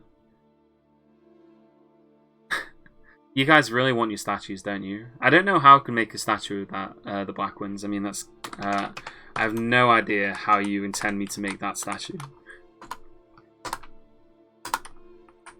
Not because he did anything wrong, of course, just like, how would I even begin to depict that with the limited statue making tools that this game has? Just make a human who's looking sneaky. Can you even do that? Can we even have a statue? I know we can have a statue of a human. I don't know if we can have a sneaky one. Add new task, construct statue. Let's make it out of microline. We'll do it out of a different material than the one that we usually do. We'll have like a blue statue, and we will check the details, specify image, specify new image, historical figure, creature, filter, human. One human man. Action or relationship. X is falling, is laughing, is screaming. You can't really do one of him sneaking. We can have him traveling, like the human is traveling. We could have him fighting a bunch of stuff. Like, do you want me to have him fighting a bunch of people? Oh, do you want him to strike a menacing pose? X is striking a menacing pose.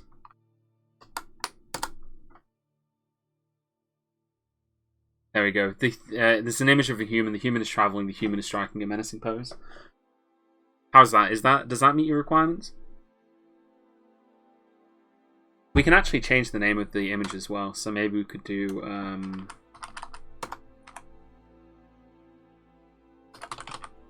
Nah, sneaky isn't the word that the game recognizes. Alright. Not a very exciting statue, but it is the best I can do, I'm afraid. Alright, they've almost finished building the roof there. So let's build a... We're going to build a farm plot here. And we can actually build a couple of farm plots here. We could build 2 farm plots, maybe. So we'll build one there, and then we'll build another one immediately adjacent to it. Like here. So we've got 2 farm plots in the corner there. And, you know, they're just going to go and create those fields.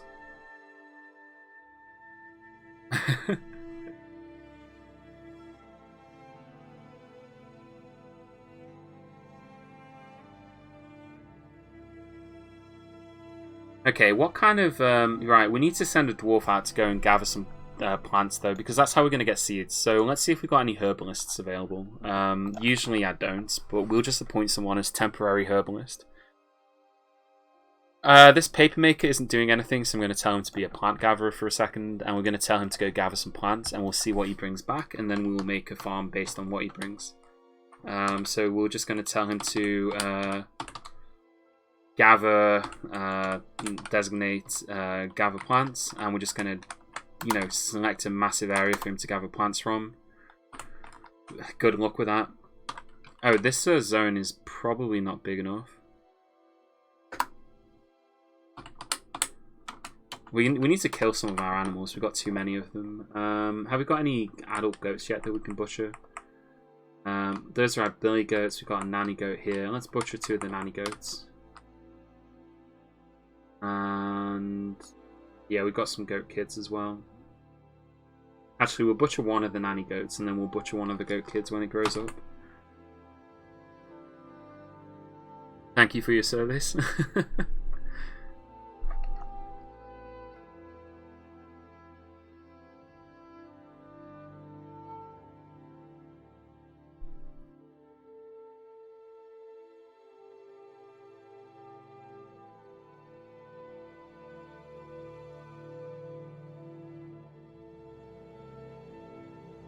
It'll take our papermaker a long time to gather any of those plants, but we just wanted to gather some so that we can get some seeds. It's also will be a way for them to make some more kinds of alcohol. So here we've got elephant's head, amaranth leaves, for example. So, you know, somebody can cook those, I guess. Let's brew those, I guess. We don't have any, yeah.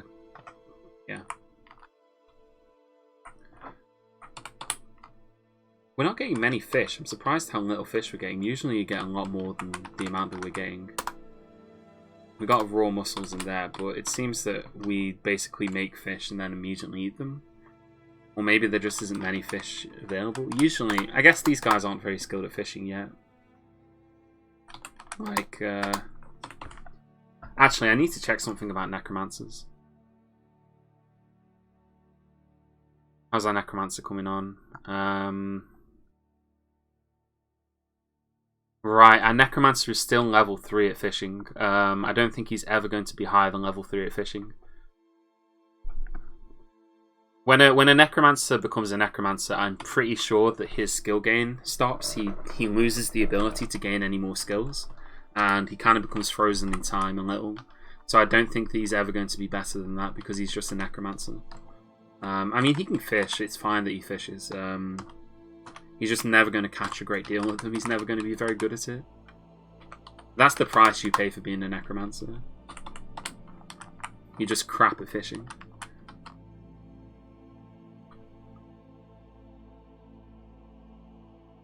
Oh, Bleak isn't even a fisher. He's a jeweler. He cuts jewels for us. So I'm just, I've just got this jeweler's workshop here, and I'm telling him to cut all of these gems over here, just so that we have them all, like, cancel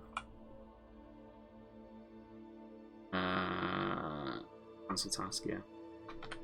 I'm just telling him to cut all of these gems, and repeating that.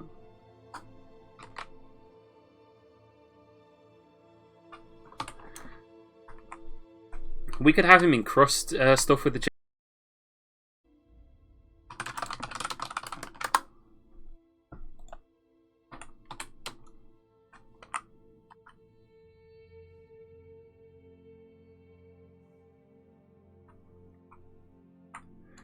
Alright, yeah, sorry about that. My internet's not the best. I'm surprised that we got this far without having any issues, to be honest. Usually I have a lot more issues than this.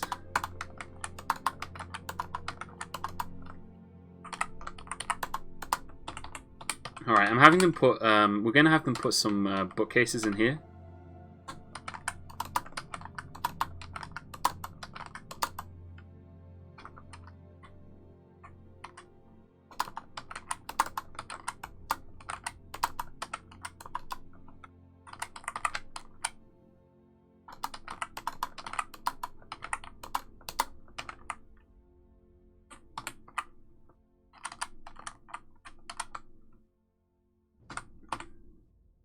Hey, welcome back. Sorry about that, yeah.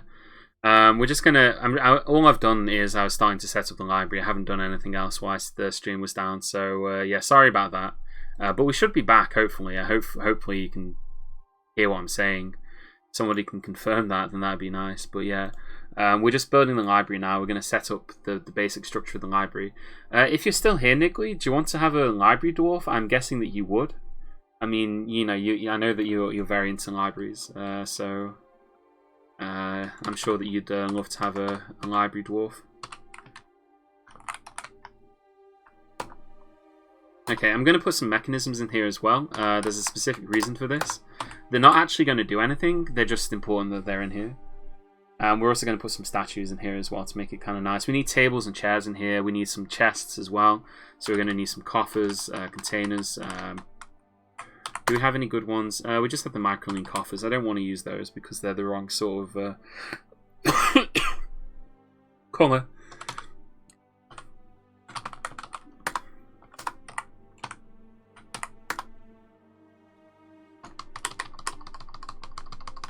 Max the priority on that. Sorry, I'm coughing. Oh, sorry. I just had a drink and it went down the wrong way. Alright, let's look for a dwarf who can fulfill the library task. We're going to need a few library dwarves, but we'll have this one here. Toulon at the bottom. You can be Niggly Wiggly. And then we'll assign you to become a library dwarf in a second. I just need to finish putting tables and chairs in here first, because they're going to need those in order to be able to sit down, obviously. Not only do they need tables and chairs in order to sit down, they also need them to write. Because we want some dwarves to write some books, because, that's the whole point of having a library, is a place for some of our dwarves to to research some interesting stuff and maybe write some interesting books.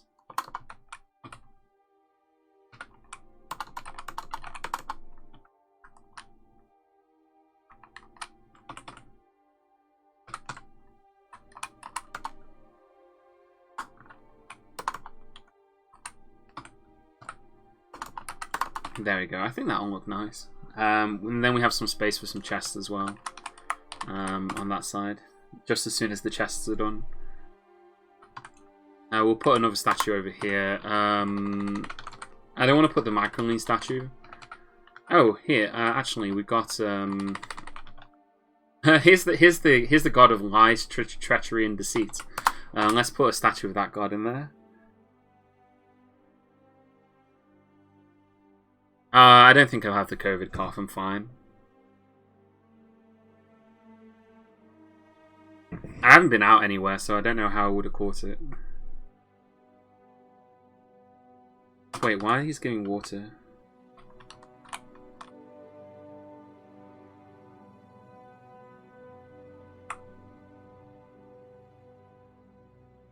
I guess we need buckets though. A bucket wood.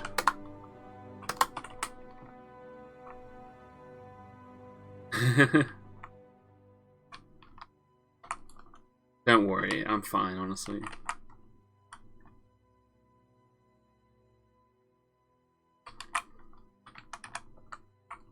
I am in an at-risk category, so I have been careful because I am in an at-risk category. Because I've previously had pneumonia. So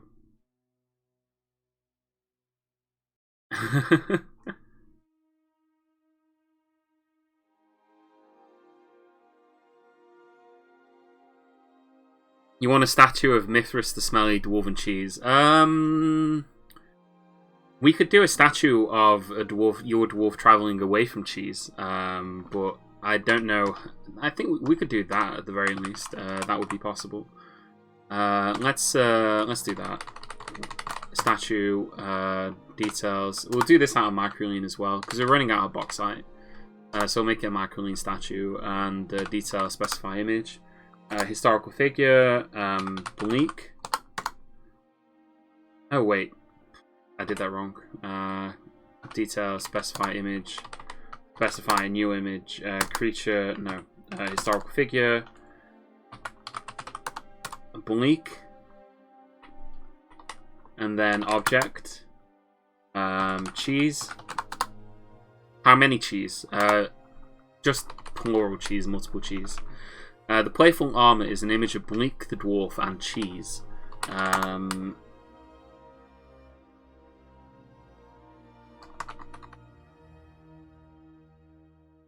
Oh yeah, Mithras is your dwarf god. Yeah. Okay, actually, I don't know whether you can do gods. No. I don't know how to spell his name. Mithras, was it?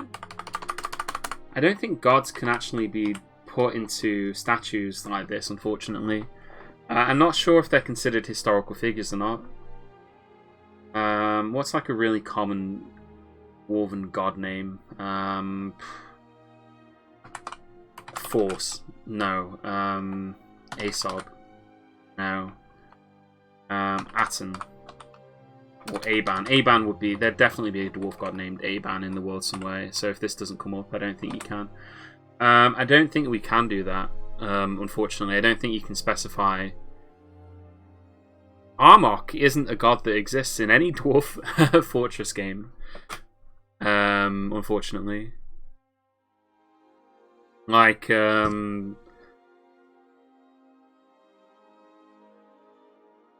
Armok, he only exists outside the game, he doesn't exist within it. I don't even think that Armok is a valid name for a god. I've never seen a dwarf god named Armok. Yeah, I don't think we can do. I don't think you can do a. I don't think you can do a dwarven god, unfortunately, in one of these statues. I mean, we can do your dwarf running away from cheese. That's 100% possible if you want to go down that route. He's traveling away from the... also soap. I know that you can't have soap in it for some reason. You can't have statues of soap. Like, if you check objects here, and then press F, and then it's filtered by soap. Soap just doesn't come up. I've had that one requested before. We can travel. We can have him traveling. We can have him hiding from the cheese, or fighting a goblin, or praying to the cheese. You could have him praying to the cheese. We can also have a goblin in it if you want. Hiding from the cheese.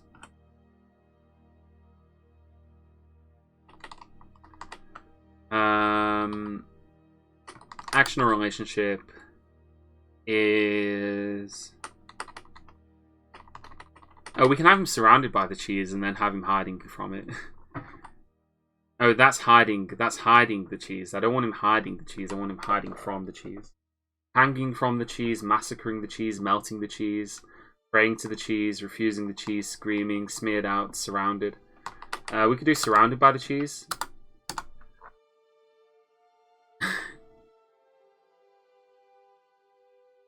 Nah, unfortunately the rule is that you can only have one dwarf per person.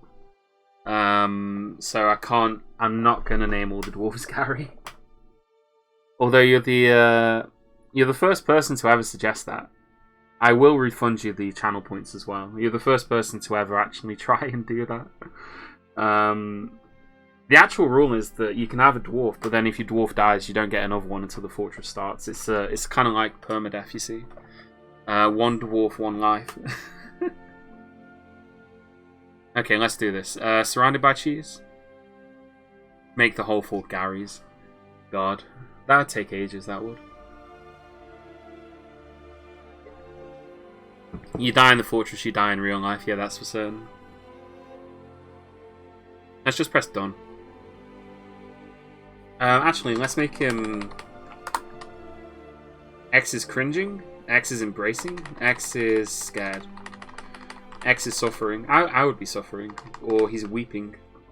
Or he looks dejected. Blink looks dejected.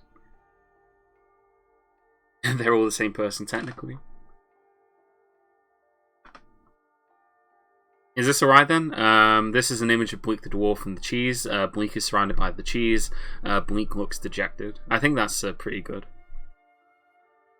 Alright, let's go with that then. Done. And he's going to construct that Magdalene statue for you.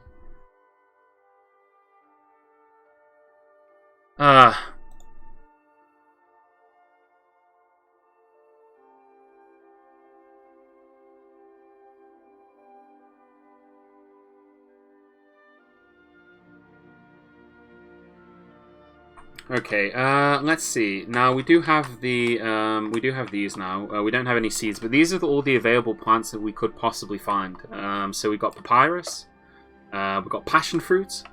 Although we're not guaranteed to actually find all of these. It just depends what we do find. I do have my one dwarf currently going through here. Let's see what kitchen stocks we got. We've got avocados, bitter oranges. Fisher berries. Fisher berries are pretty good. Rice, rope reed, pearl millet, muck roots.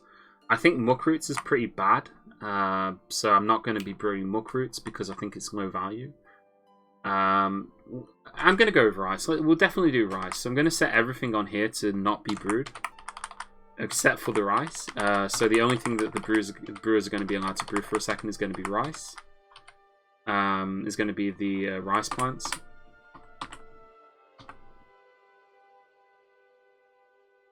Are we actually brewing anything? Yeah, we're brewing infinitely. Kitchen, drinks, yeah. So that means that the next time a brewer tries to brew anything, you'll have to go and brew the rice. And that means that we'll use up the rice, and then we'll get the rice seeds, and then we'll be able to plant them and get a rice farm going. And the advantage, by the way, of an outdoor farm is that you can grow outdoor crops year-round all the time. Thank you very much. Thank you, Online Hero 1, for following as well. Greatly appreciate it. But yeah, you can have them growing it year round. So the only underground crop that grows year round, I believe, is dimple cups and plump helmets. I don't know about dimple cups. I know plump helmets do, which is why, as you can see here, like our kitchen, we got loads of plump helmets because we're just always growing them, and we'll have loads of rice as well for the same reason because we can grow it year round.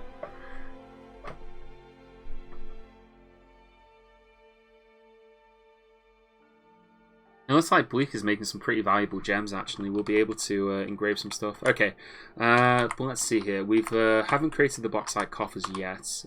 We haven't done that. We're going to need to do some more mining as well. Possibly we want to start thinking about building a hospital.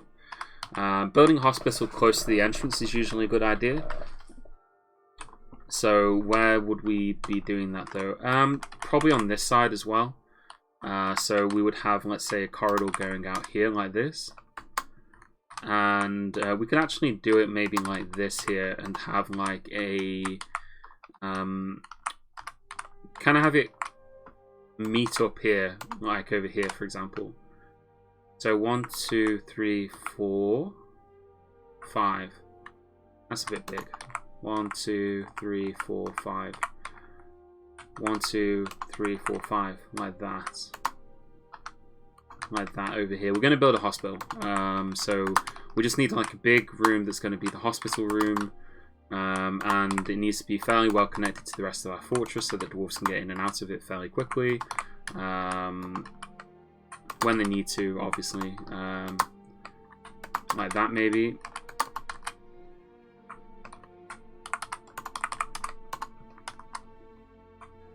That's lopsided. 1, 2, 3, 4. 1, 2, 3.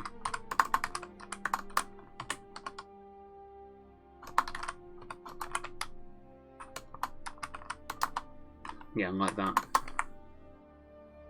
Okay, now that is fine down there, and then over here, what we can do is we can actually build a bedroom, just a small kind of.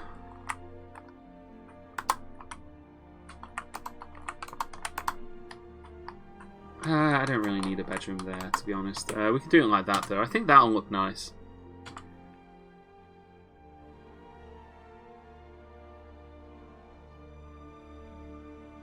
And here in the library, we're going to be engraving a nice Spider-Man fighting a mean old octopus man.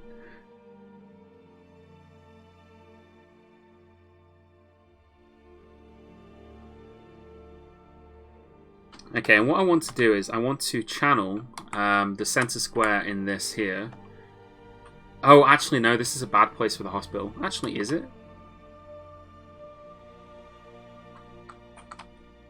Maybe it isn't. Although that's actually a pain in the ass. Like, how do we access this?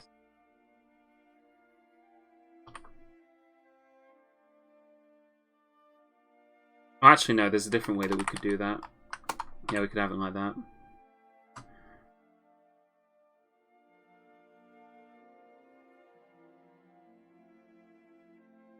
What I was originally planning to do was have the hospital here and then have it come underneath here so that we could build a well. But I'm going to build the well in a slightly different way than I normally would. I'd like to have the well in the center of the hospital, but I'm going to have a well off to the side of the hospital, just running above this water, basically. So we've already built some buckets. We've already got some blocks. We're going to need some chains. So I'm going to make some iron chains. Just let's make 5 of them. Iron isn't the best material to make chains out of, but we've got plenty of iron. We've always got plenty of it, so I'm happy to just use some iron in order to make some chains. We could always dig further down and see if we can find any other metals, but iron is fine for what we're doing here. So we're going to make an iron chain. We've probably also got rope, but I don't want to use rope. I don't know, having a chain feels more appropriate, I guess. I don't know, like, that's one way to look at it, I guess. I don't know. Would you trust a well that has a rope instead of a chain? God, what am I on about? It doesn't matter, does it?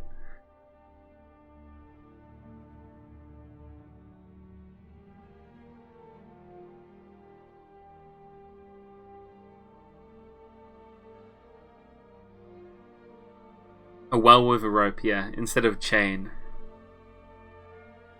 Nah, you gotta have a proper chain, a nice steel or iron chain. so that it goes rusty and horrible. We are using a wooden bucket. Of course we're using a wooden bucket.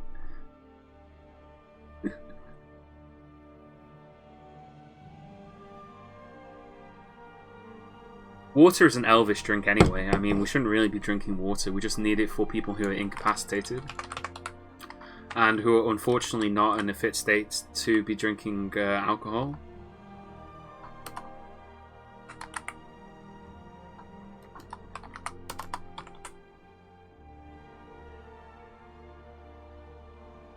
How do you keep your fortress locked up from the riverside of this new point of ingress? We won't be able to, but what I'm going to do is I'm going to box off the well. And we're going to have a roof over the top of the well. And, you know, that'll prevent... That way we'll be able to just kind of contain it, if that makes sense. But for the time being, it's not going to be. I'm not too worried about it. Goblins are famously bad at swimming, so, yeah. You know, they're not well known for their swimming abilities, right? Like, when was the last time you ever saw a goblin swim? Actually, there is a funny bug that you can get sometimes in this game where a goblin will arrive on... Like, you'll have a goblin invasion, right? And goblins will sometimes arrive with mounts. So they'll arrive with like, monsters to come and attack your fortress. But sometimes the monsters they'll arrive on will be able to swim, or they'll be amphibious. And so what will happen is that if you have a way into your fortress, it's like... Into your fortress, but it's filled with water. The mount will go through the waterway, and the goblin on top of the mount will drown. Whilst their mount, like their giant toad or whatever they're riding, just carries them through the water. So that can happen. I mean, that is something that does happen sometimes. But yeah, I mean, you don't want to rely on that kind of stuff from happening. I also have a feeling that we're not going to be attacked for a while. I could be wrong on this, but I also just don't think we're going to be attacked for a bit. If we're not attacked for too long, then what I'll do is I'll send a squad out to go and annoy the goblins intentionally. Because that's a good way of getting attacked, is just to send out a squad to go raid them. You know, start the war ourselves, right? There we go, we've got an iron chain, we've got some woodstone mechanisms.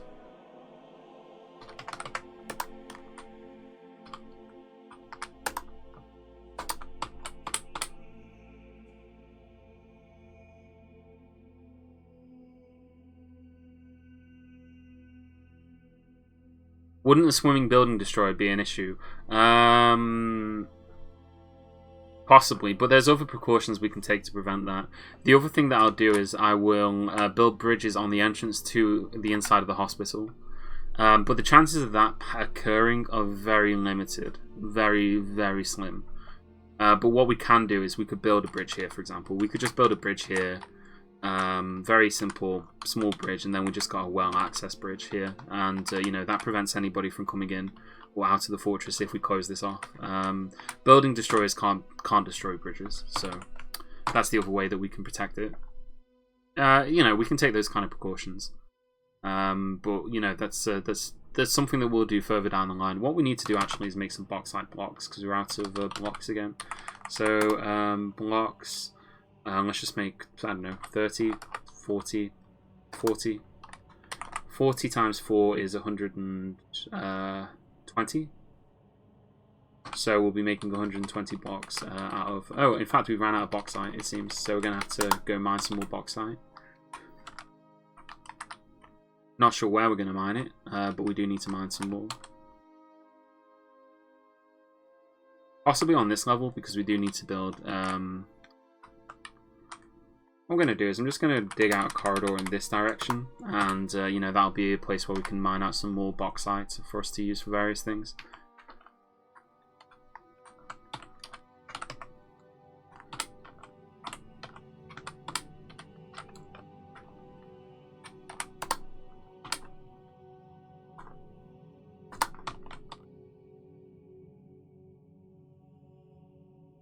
Alright, fair enough. I'm probably going to end the stream in a little bit, to be honest, Blackwinds. Like, I'm probably going to leave it in a little bit. Oh, they're magma-safe goblin mounts. I don't think there are. Although that would be very funny. You could have some fun with that if there were. I don't think that there are, though, unfortunately. I don't know. I don't think there is. Maybe there is. Alright, we built a well here anyway, so we've got a well over the top of that. And, you know, that'll be a place that'll be a place where they can go and gather water safely. And what we're going to do is we're going to designate the center of this over here.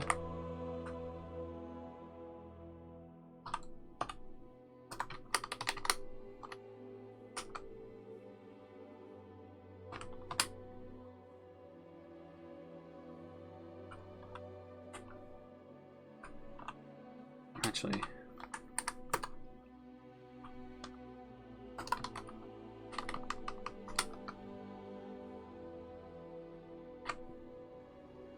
designate that as our hospital.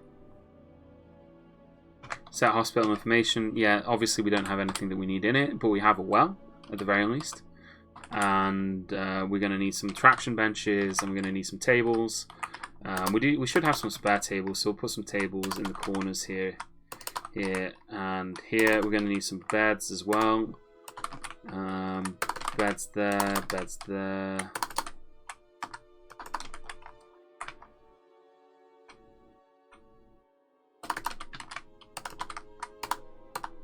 Got some beds in here. We're going to need some traction benches. We're going to need some coffers. I don't know if we got any containers. We did make some bauxite coffers, right? But I need those for my... Yeah, I need those for my library. BH. Bauxite.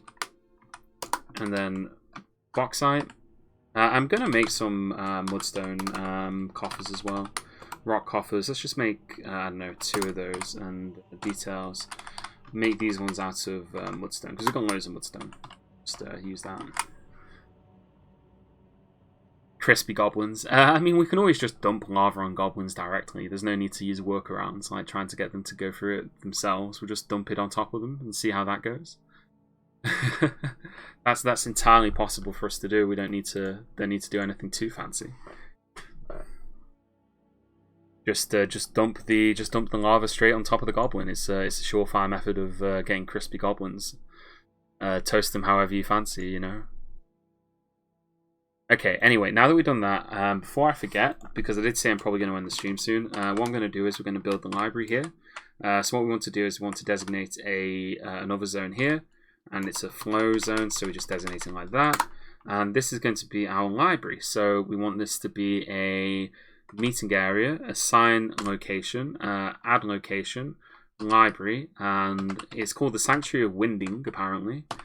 And we're going to include in this a scholar, and if I just search down the list of dwarves that I've got prepared for this, we've got 1 dwarf ready to be a scholar, and that is Niggly Wiggly, who's going to be our scholar, and they're going to be writing some books for us, hopefully.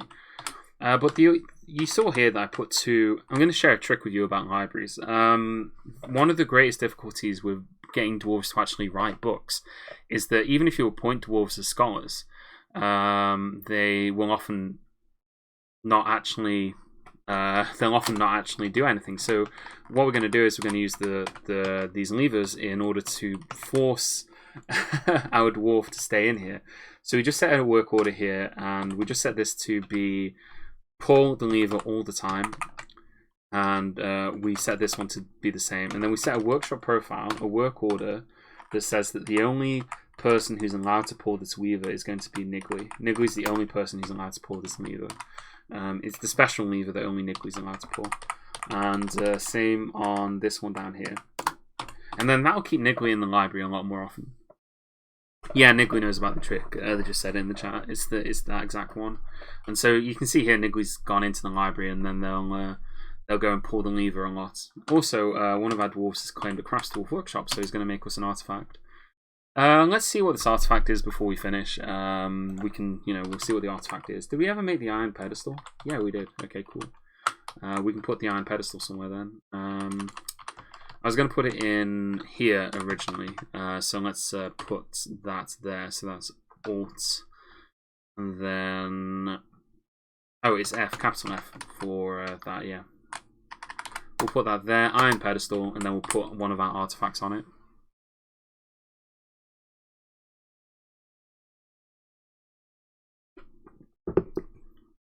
Yeah. It's just that if you do this kind of method, the book they'll write is going to be something like on the operation and physics of levers. Nuclear. That's like the only thing. Right. We're getting spammed about messages about not having enough bauxite because we've used all of it. God, it's so... I'm surprised how much we've used, but honestly, it's just such a good material. I like using it. Unfortunately, I've used a lot of it. Like I made a lot of bauxite doors, for example, which I haven't used everywhere. So yeah, we're kind of our supply of bauxite is pretty limited, unfortunately. Do we have any other layers where we can just kind of dig out some bauxite? This is all bauxite walls here. Can't really dig out anything here though, unless we were to build our inn over here. Oh, actually, we do have this layer here. We could dig out this layer just to get some more bauxite and dig up here. We're not really doing anything with this layer at the moment, just digging to search for stuff that we can dig up, but you know, that'll give us some more bauxite, which is what we want it for. Also, I know the sound has stopped. I know the music stopped, but I'll sort that out in a second. Once I make sure that these are all even. Alright, cool.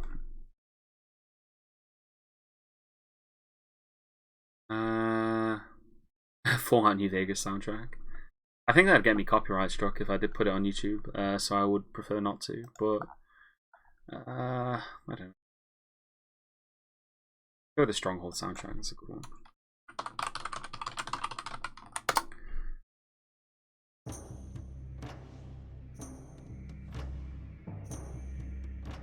Okay, so we just got a cancel order about brewing drinks, which means we should have brewed all the rice into rice wine, which means that we can now plant rice because we've got rice seeds.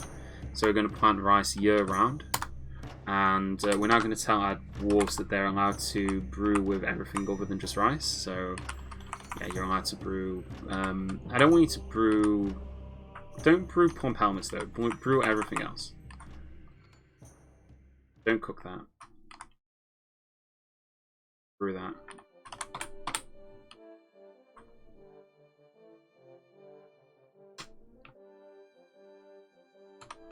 Alright, so we've got the coffers, so we can put those into the...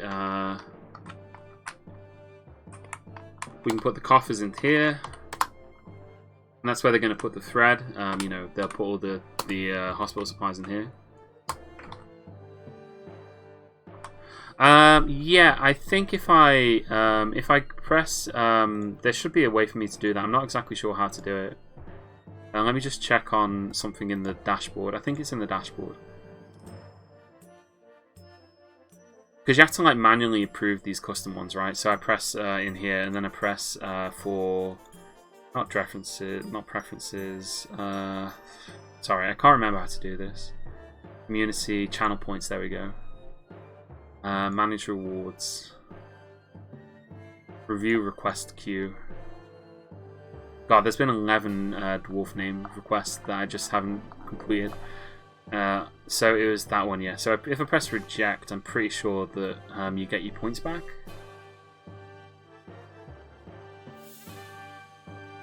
Yeah, let's just try it. So it should give you points back, I'm not sure. I'll review that again later if it hasn't, but I think that should have given you your points back.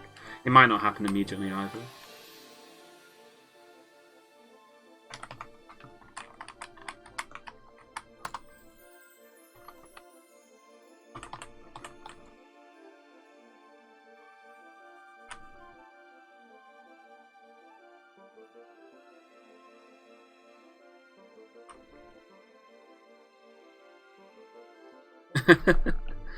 Oh god, all these emotes. There's so many weird and wonderful emotes out there. If I ever unlock a new emote slot, maybe I'll do something interesting with an emote. I think I've got some good emotes.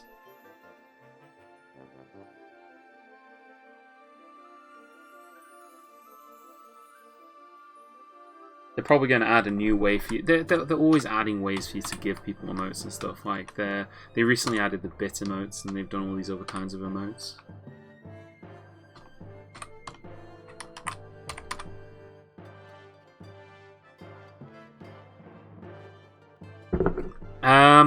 If you hold off on that avenue, I'm gonna end the stream here because I've done everything I needed to do today, and I do really need to go get some food. We've been streaming for just under 4 hours, so I'm gonna call it quits here.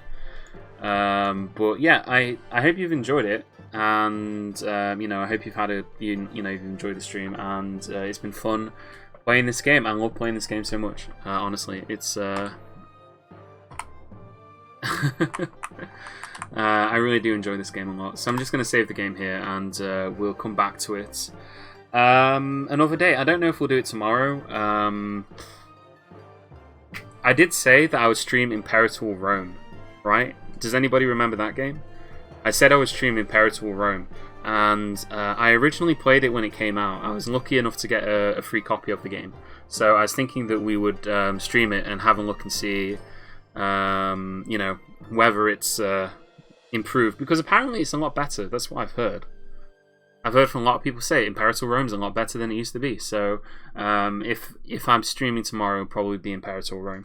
But we'll do some more Dwarf Fortress later on in the week as well. And you'll hopefully I'll see you guys again there. Thanks everyone who followed, and it was a good stream. We did a lot. We accomplished a lot, even if we didn't kill any goblins or any dwarves or any elves or anything else for that matter. Alright, I'm just letting the game save. Sometimes it's a bit slow to save.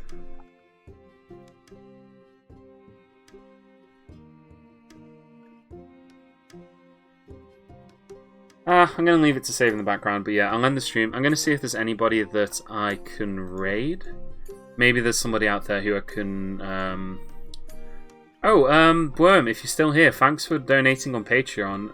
I do have one. I set it up ages ago, but I keep forgetting about it. But thanks for donating on Patreon. Greatly appreciate that as well. But yeah, I'll see if there's anyone we can raid. I don't know if there's anyone who's... Yeah, we can raid Nitro. He's playing Factorio, so go say hello to Nitro for me. He's giving the old Factorio a go.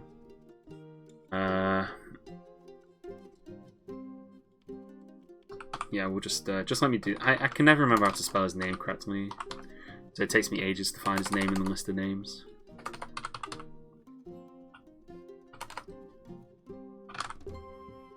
There we go, okay.